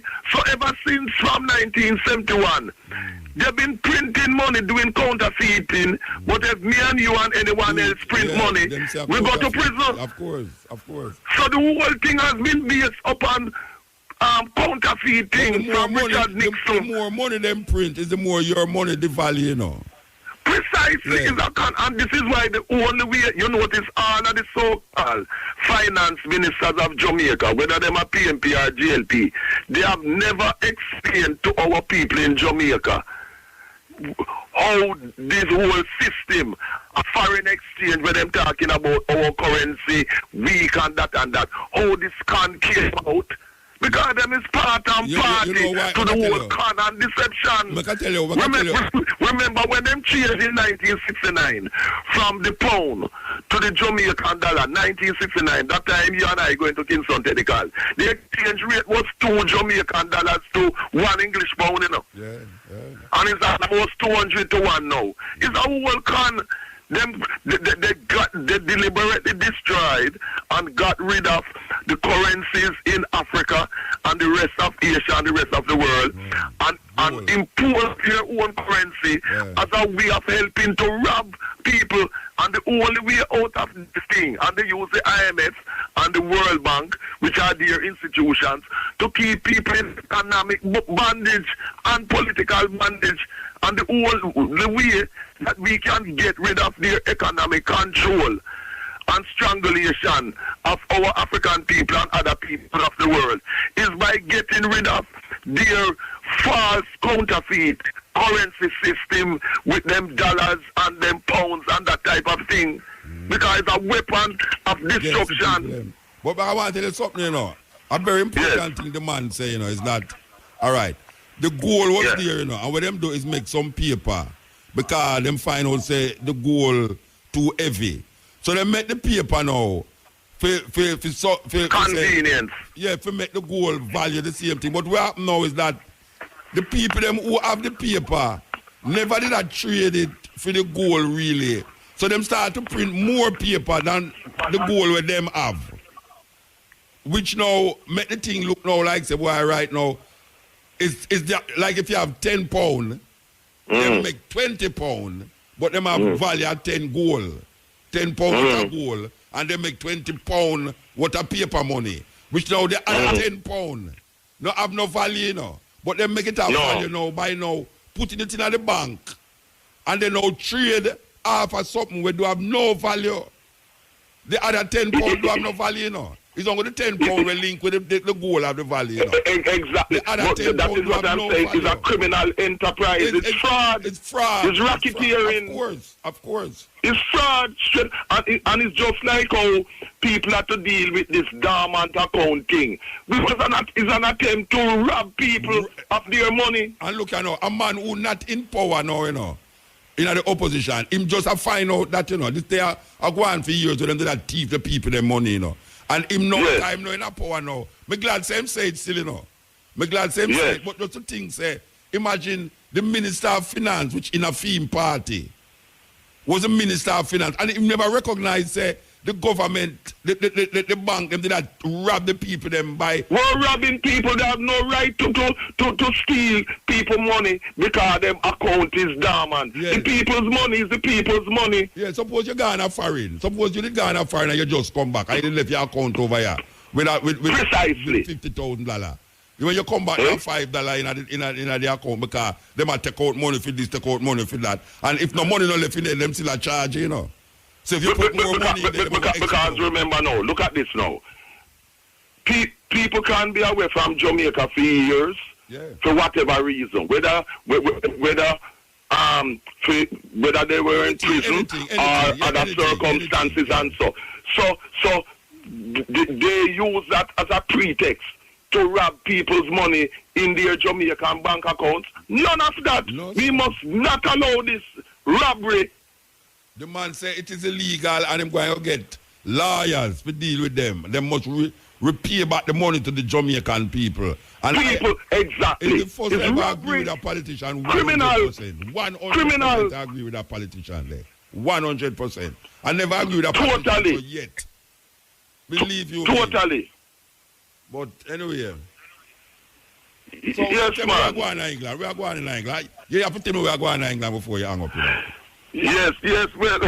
What is the election campaign that is coming up is of serious significance to African people in Britain because Jeremy Corbyn in his manifesto launched in Bradford there to rousing acclaim by the people there shows plainly why the Tories are afraid of him as head of the Labour Party coming to power, because his economic policies and political manifesto is designed in the favor of the 95% of the population, because he has come out plainly and said that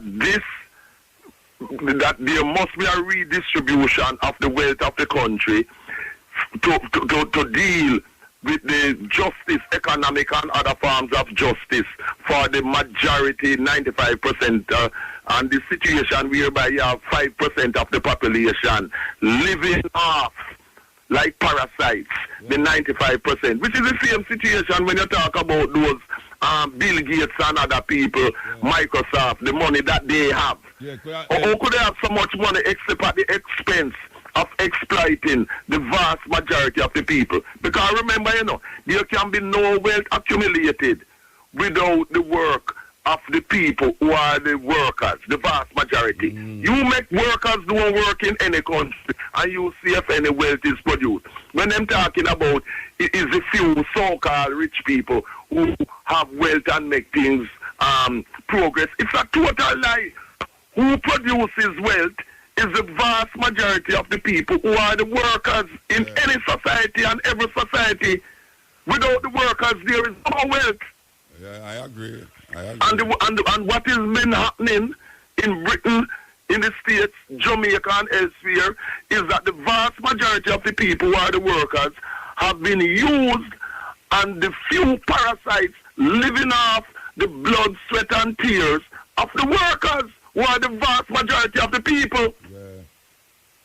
And this is why all the propaganda against Jeremy Corbyn is non-stop. And the significance for us as African people in Britain is that we are the ones who are the most victimized.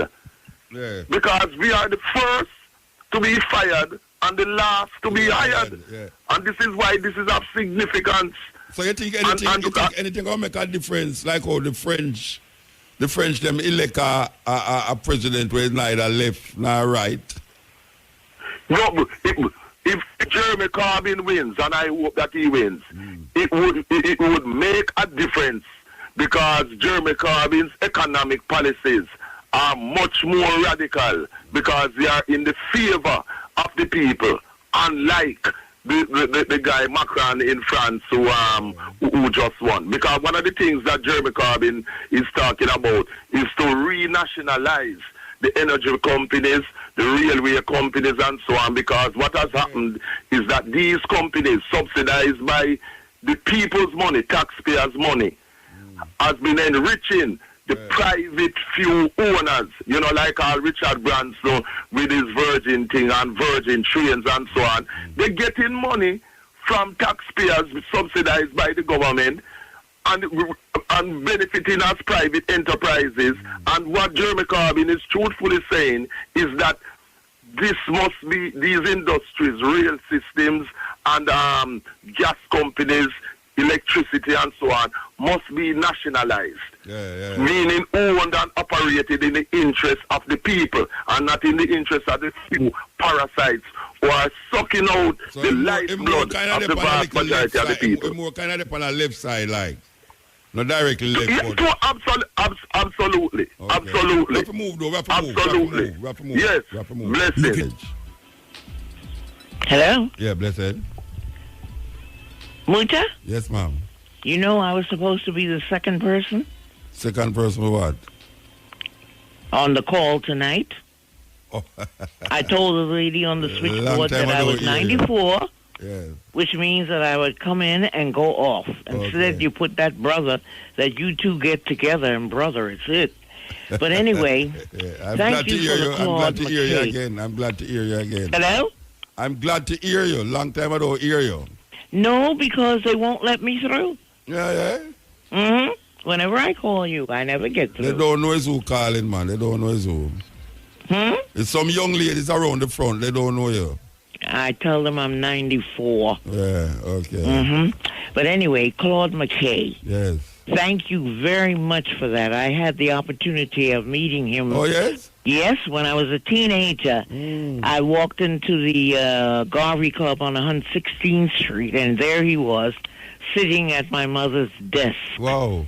And she introduced him to me, and I was just thrilled silly because I loved his poem, If We Must Die. Yes. It's very famous and thank you for that. David Rockefeller died last week. David Rockefeller. David Rockefeller, part of that Rockefeller gang. Yes.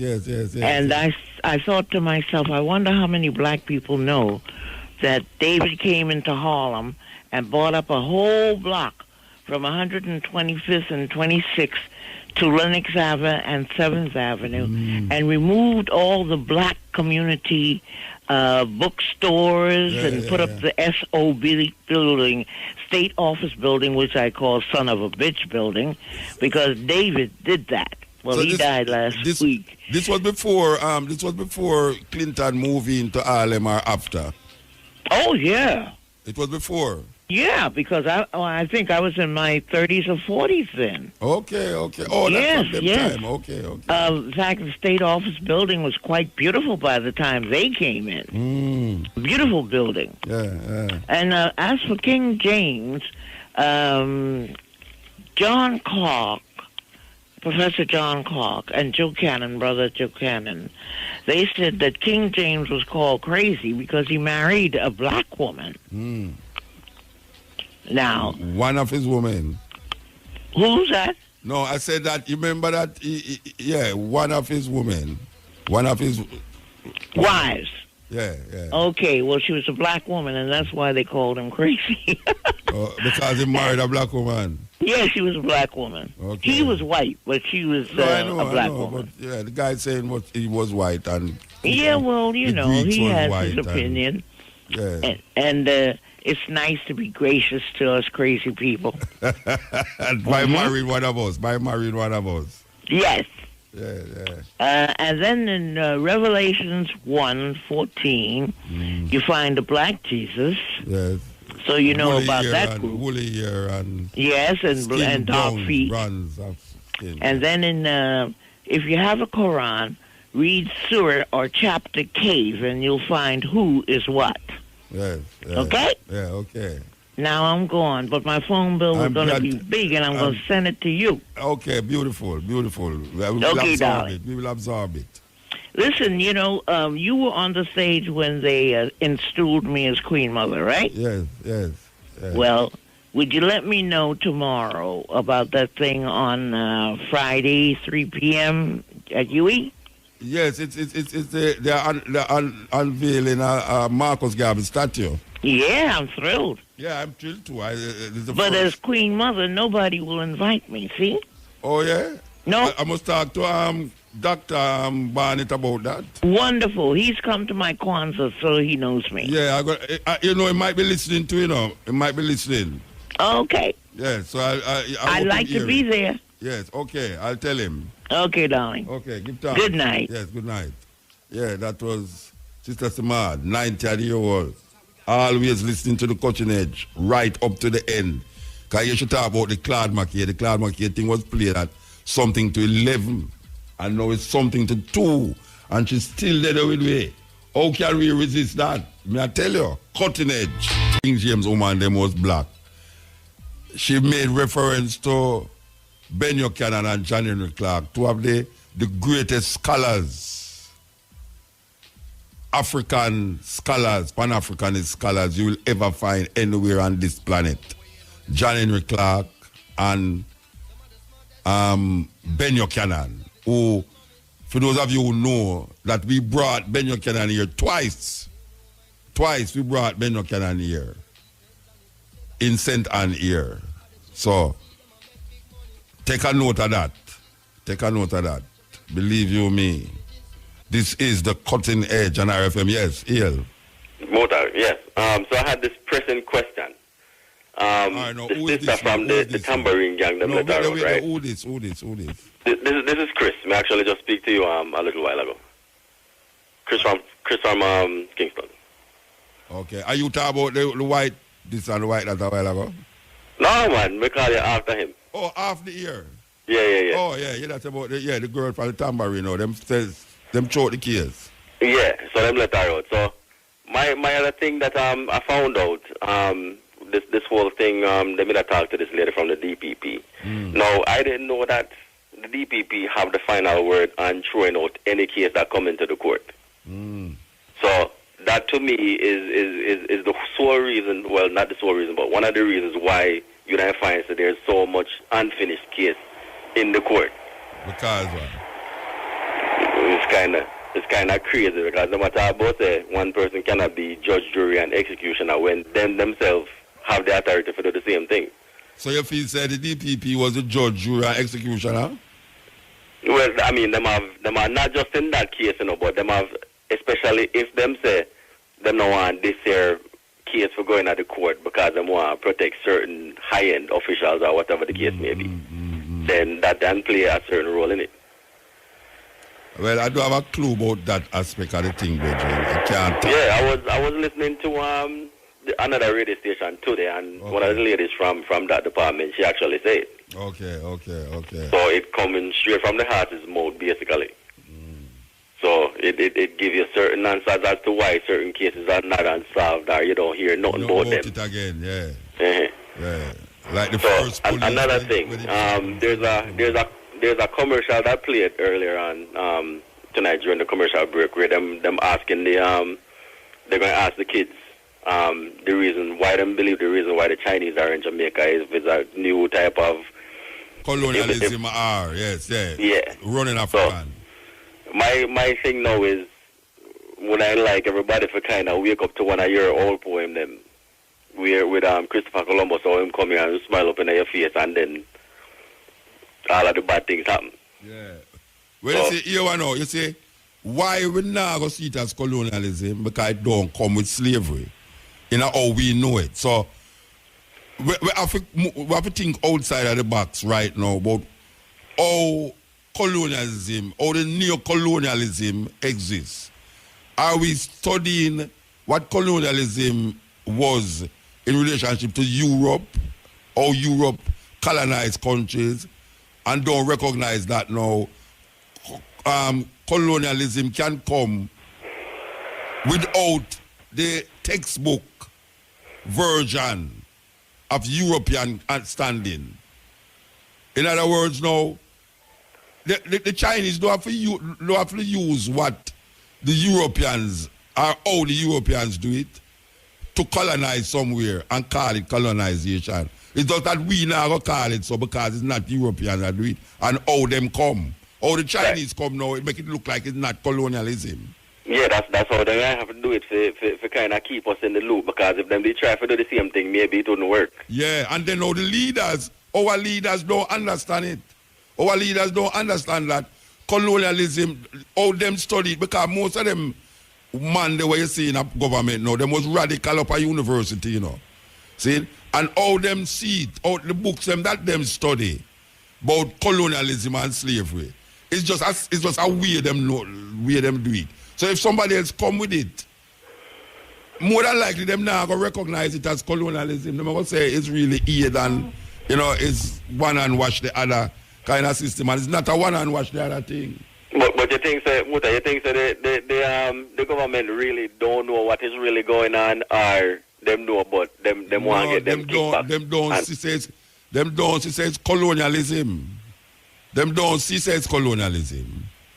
Them seen say is a beneficial is governments and governments. Like we poor, but we might have to get Lego more than them have to Lego.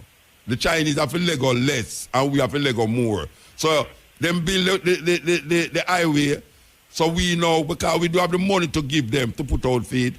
We say, come, we'll give you a couple hundred acres of land for you to put up hotel and them something for benefit, and yet we still have to go pay feed.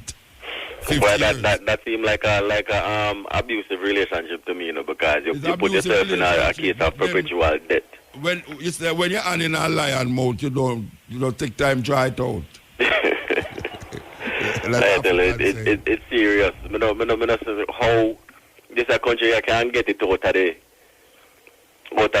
its hands out of the lion's mouth, so to speak, because it come like say it all the way in the belly, Yeah, we have to have some different kind of leaders who think totally different.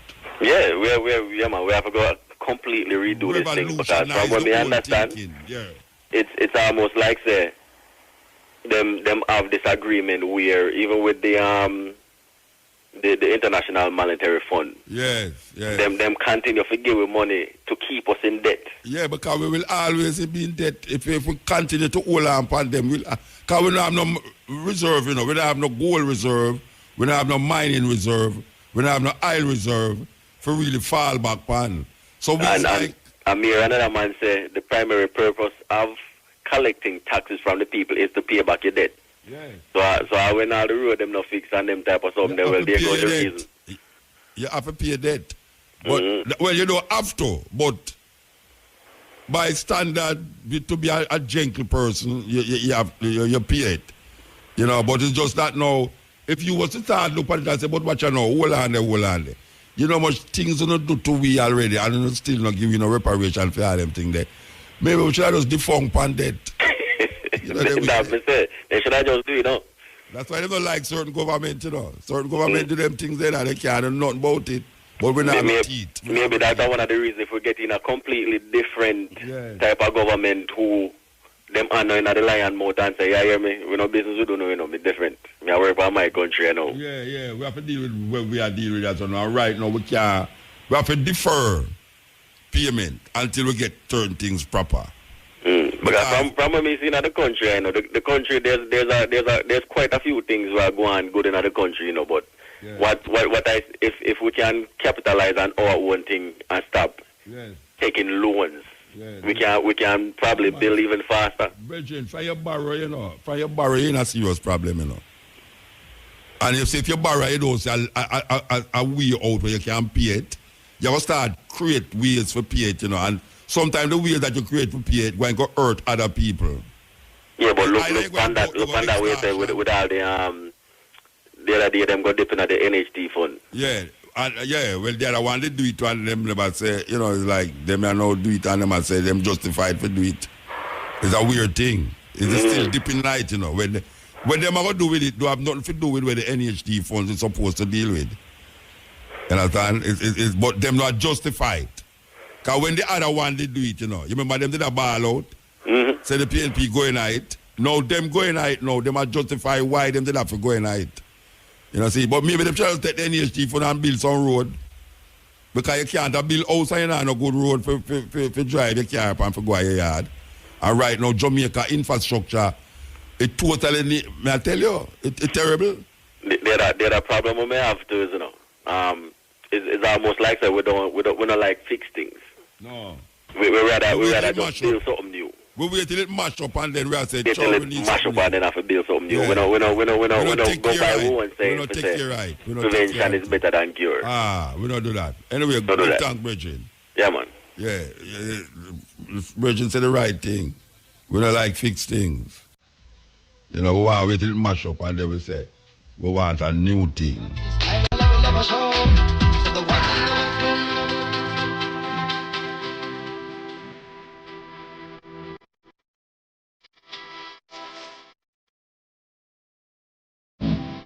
Yes, Ian.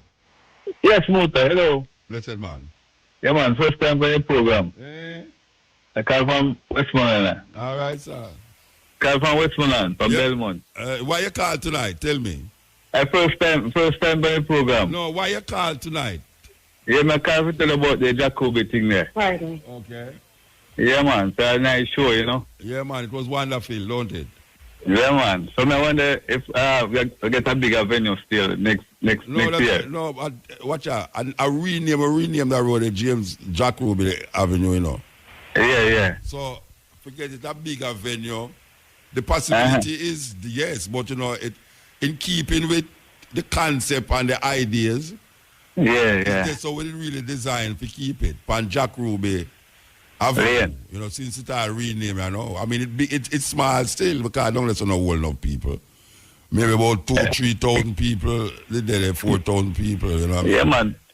Because it's all done, but we'll call about next time still. But I second time I attend it still, Yeah, but the thing is, you can't pass the people, man. No, but people at 2 time it keep, so you're there all the while.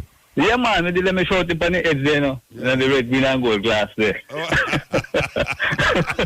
Yeah, man, but Mr. Seven, you're growing out big, and, man, you don't want you brush up against them and all them things, and man, you lock the place, you can't pass even by a soda. Them is a ninja man driving. Mr. Ninja man driving Mercedes-Benz from around the back seat, go right up to the front up of the clock. Yeah, man, and then the bike man, them again, man, they must want to run over the people, man. I tell you, first time did a good order, but I don't know what happened there. Yeah. I just that more I show you say we call about Anna night still because I want to talk about other things, the same bank business. Yeah, man. Where bank teach your money. All right, give thanks, sir. Give thanks. Yeah. Yes, credit done just in time. Yes, so here we are saying so now. So we're going to forward there, so from 2 to 5:45 with the stepping razor, the art of war, We have a total different program lineup. We have some interview, I think we want to interview, I don't sure if I will get him, the commissioner of police. I wonder if Shamara get him. Maybe I'm going to tell the same not ready yet. From 2 weeks now, we are trying to get him still, but he will come still. Him look like him really want to do the interview with us. We're glad that him really want to do it. I can't tell we hear. Say him really is not against doing it. So we hope, if not this week, next week. So we are hope for that. Yes, Ian. No, it's a long time I sit up on the wall and watch it. That may I say. Years. But you come off of the wall now because we're going to lick it down, Yeah, I mean, I'm going to be loved no more, but that's going to help some people no more while they live in this world. All right. No, thank you very much. I just happened to be passing by around by the Jack Ruby area. And so... When? Today or Friday? Yeah, Friday. You're just passing by? That's the truth, man. I'm an 85-year-old man. Oh, gosh, 85. And they up here now, them hours they listen to country. Look, the man. I listen to Muta because Muta teach a certain amount of people a certain amount of things. But it teach the world. And who want to catch on. Okay. Yeah? All right. And believe you me, and I never go so far because I'm glad my wife is asleep because all she can remember about you is that you have the 10 things then down by the ground. No, 10 things, them. I'm a foot at that. That's what you have done by the ground is what you have over your head. And what you have in the mouth and passing mouth to the younger one them. All right, sir. All right, you see. So you're 85. Yeah, me up to your old people listen to me them all the night, man. And that's out there who want to talk to you. A lady just called me, she's 94, you know. I tell you, look, man, you are a special person. Yeah. Don't give it up. No, all right, sir. All right. Take care. Yes, man, may I tell you, 85-year-old, 94-year-old, may I tell you, Muta, you're going sweet at the night, yeah, man. Trust me. Not to mention the teenager them where each up them phone in them ears and listen under them pillar because them don't want them parents to them and listen to the idiot rasta. Sweet. Cutting edge. Him credit down. Eel. Yeah, Muta, just a quick thing. Yeah. You see, what the Chinese them do, of course, it's not colonialism. It is neo-colonialism. I me say. Me kind of realize that's a colonialism. It's neo-colonialism. Yes, neo-colonialism. And our African people to know how that operate. When they use economics. Well, that's what I say. And propaganda. What them to do is read Marcus Garvey's Kwame Nkrumah, who was inspired most by Marcus Garvey, his book Neo-Colonialism. Yes. Because that is the process. Yeah, man. Kwame Nkrumah's book Neo-Colonialism, he said Marcus Garvey's philosophy and opinions inspired him the most. Shows how the Chinese, like the Europeans and so, using economics and that type of thing to colonize us. That kind of neo-colonialism, which we, not to be downhearted, what we have to do is fight intelligently and wisely as Africans to prevent this. Bawling and crying do help. No. We have to fight. All right, sir. Give thanks. Give thanks. Bless. Panic. Yes, Eel. Eel Muta, blessed man. Cutting edge. When they listen from Child Matthew command. Yeah. But the brother, me think, I mean, I grieve, and I see why. And then man, they sell back the race, make some people give up on, black people give up on, mad, brother. Oh, you mean the brother with everybody white? Yeah. I mean black? All right. The nobles? Muta, every man must realize. The art of reading is to analyze, don't it? Yeah. When you read a book, you're supposed to have, try to learn to analyze what is factual from what is fiction. What is fiction from non-fiction, don't it? Yeah. If you ever read a book where you grow up in a society where you know your race and know, you learn a basic school about history. Even though we learn history after slavery then. And you come now of age and you ever read something from university where I divulge your thoughts away. That means that is in a you long time. I think there's a need in a certain people right now for right now feel that the greatness of Europe or European nobility could not be what it was if you never have black people govern it. So there's a sense of wanting to be a part of that in your mind. So when white people write that, it's almost like there's a need for really associate with that kind of information. We want to identify with those information that, yes, black people did take part in the nobility of these places, and I don't know what Chinese people is. Because I did ask him what would I call Chinese. Oh, well, those are the things you ask him. It's almost like you must say them black. When you ask him about Socrates and them and them was black. Him say them black. Does that mean to him, I was with foot and him and white, then but I'm white all the while, him have black skin. Because you can only read and accept what in you, in analyzing the real factor reading. I understand. Well, you hear Mama Sima just come clarify something a while ago. Yeah, very me listen. She said King James did marry to a black woman. Yeah. But him was white. Yeah. And she talked about her knowledge from two eminent scholars. Black scholars. Yeah. John Henry Clark and Ben Buchanan. Our two greatest so argument done. Argument done. Yeah, man, she concluded everything there. So. Yeah, argument done. So, me right here clearly when she said King James is married to the white woman, no, a black woman. To the black woman, yeah. What did that mean? Not denounce him or what? Yeah, them say, no, the argument is that, they would have denounced him. Of course, they would have denounced him. Like Moses, I can't do Bible. Moses, he married to the Ethiopian woman. Yeah. They would have denounced him and say, why you couldn't marry somebody in your race? Now, when I doubt in there, listen what she said. I think he must hear, man. I'm not going to. Yeah, man, I work my listen. That's supposed to send a prick in a film cerebellum, my main part of my brain. Yeah. But I never expect him to say Alexander was black, you know. I never expect him to say that, you know. That's the way the man gone, brother. And when man like them, when black people, when you hear like them, that say that, keep them confused, you know. Yeah.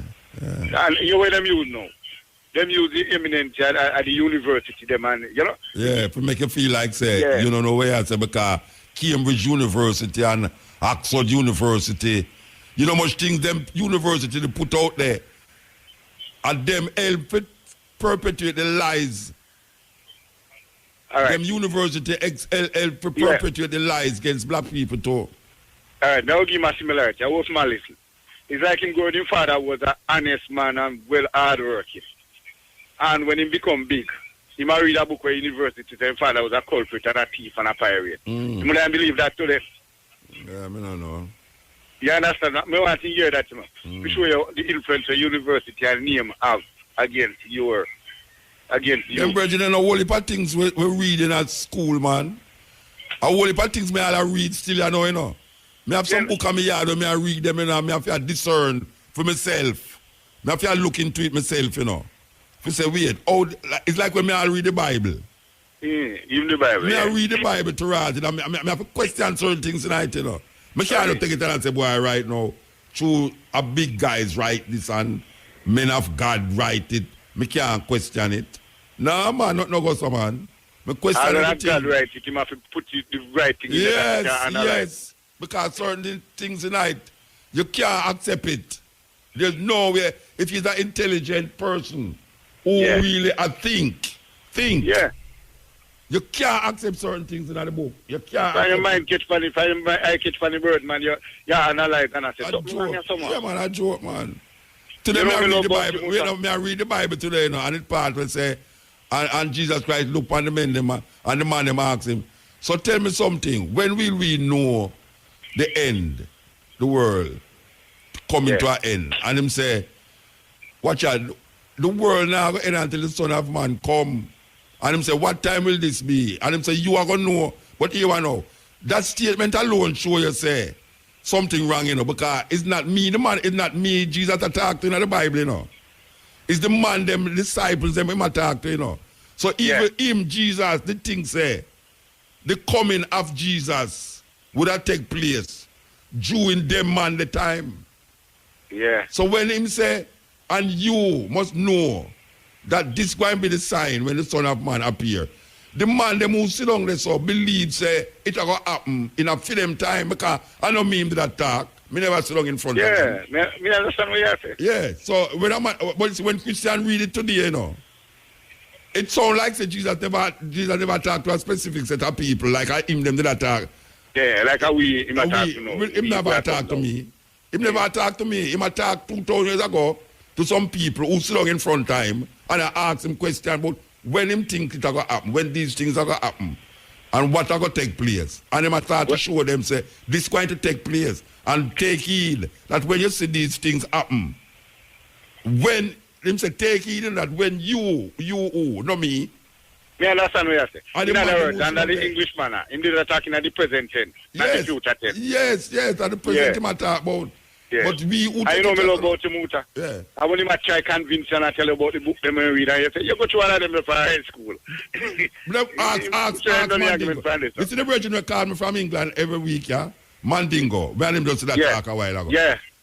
Me and them man, they used to their school, you know. And the way we into this thing, you know, Rasta, that something where everybody repeat these things. Me don't want to repeat it. And him coming to a strategic point, the kind of King James family. King James 1 to King James 6 as Scotland and that. Yeah, and them, all of them things they don't know them things because we study all European history too, you know. And all African history we know about, you know. We study European history too.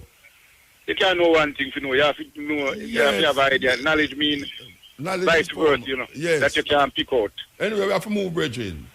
Yeah, we have to move. Give thanks, yes.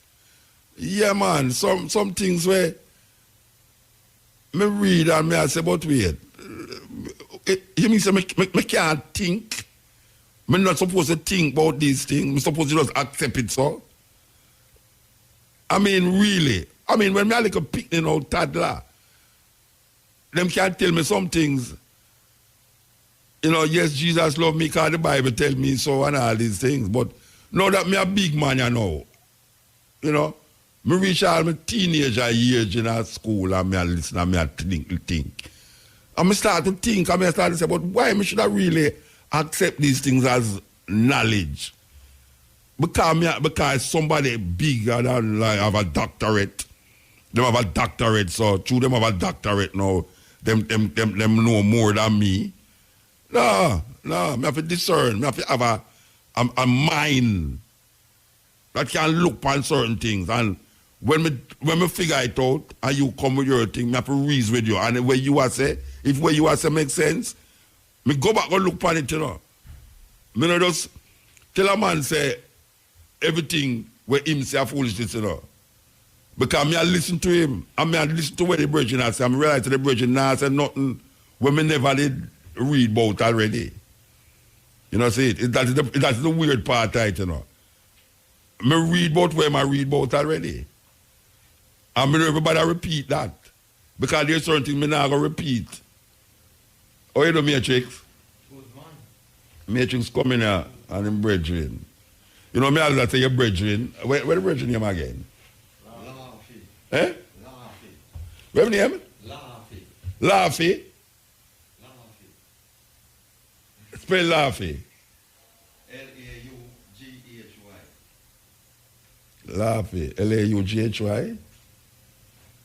Are that your real name? Not my real name, but... No, wait there. No, wait. Me ask what your name and you tell me say not your real name. Devon your name. The way you talk about it not... Wait there. When a man asks what my name, I say Mutabaruka. You think I know my real name, that? What is this man? I have a name my mother give me, you know. I have a name me give myself, you know. So is you give yourself Mutabaruka? That's not my name. The other name, my mother name. So that's my driver's license? I'm a mother name upon the driver's license. Me no business with that. When you talk to me, you say, what your name? I say, Mutabaruka. You know, see, just like when me say, my earth day. That's the day when me born. And my birthday is my mother day that. My mother give birth, so it's fair birthday. Yeah. You will get that concept. Me born the 25th of December. That's my earth day. The birthday is my mother day. My mother birthed me. So it's fair birthday that. Me and your earth day close. Eh? Me and your earth day. But you say your name Laffy. I me never see you laughing yet. Never see you laughing yet. But oh, you always have vexed with Matrix, so. Look like him no shave ganja with you. Believe you me. Matrix, you're supposed to cheer your ganja in a region. Ganja, you can't go to jail again for the ganja where you walk with, you know. You see, a little piece of ganja you show him, Rasta. We can't go to jail for ganja again, you know. You know, you Peter that say, me nah go to jail for ganja no more. We can't have the ganja in your talking on all the radio. Say Matrix have ganja upon him, so now, and him no want to share to them brethren. But they see on all the TV more Yes. So why you don't want to ship the ganja with your bridge, Rasta? Him stop smoke ganja? Eh? You stop smoke ganja? Why? And your wife calls you to stop smoking. You know? The man just get married and the wife say, look at her. Me accept the ear, you know. I may accept the little beard, you know, but you see the ganja thing, me know that, you know. The wife is say, no, sir. The beard is all right, and the little ear per head is all right, but no, please, don't bring the ganja around me. So you're at it now. We give thanks to the moment and the energy, you know. So we will come forward here from 2 to 5:45 with the stepping razor, the art of war. So here we are going now. We are going to that tune now. Believe you me. A long time I not play that.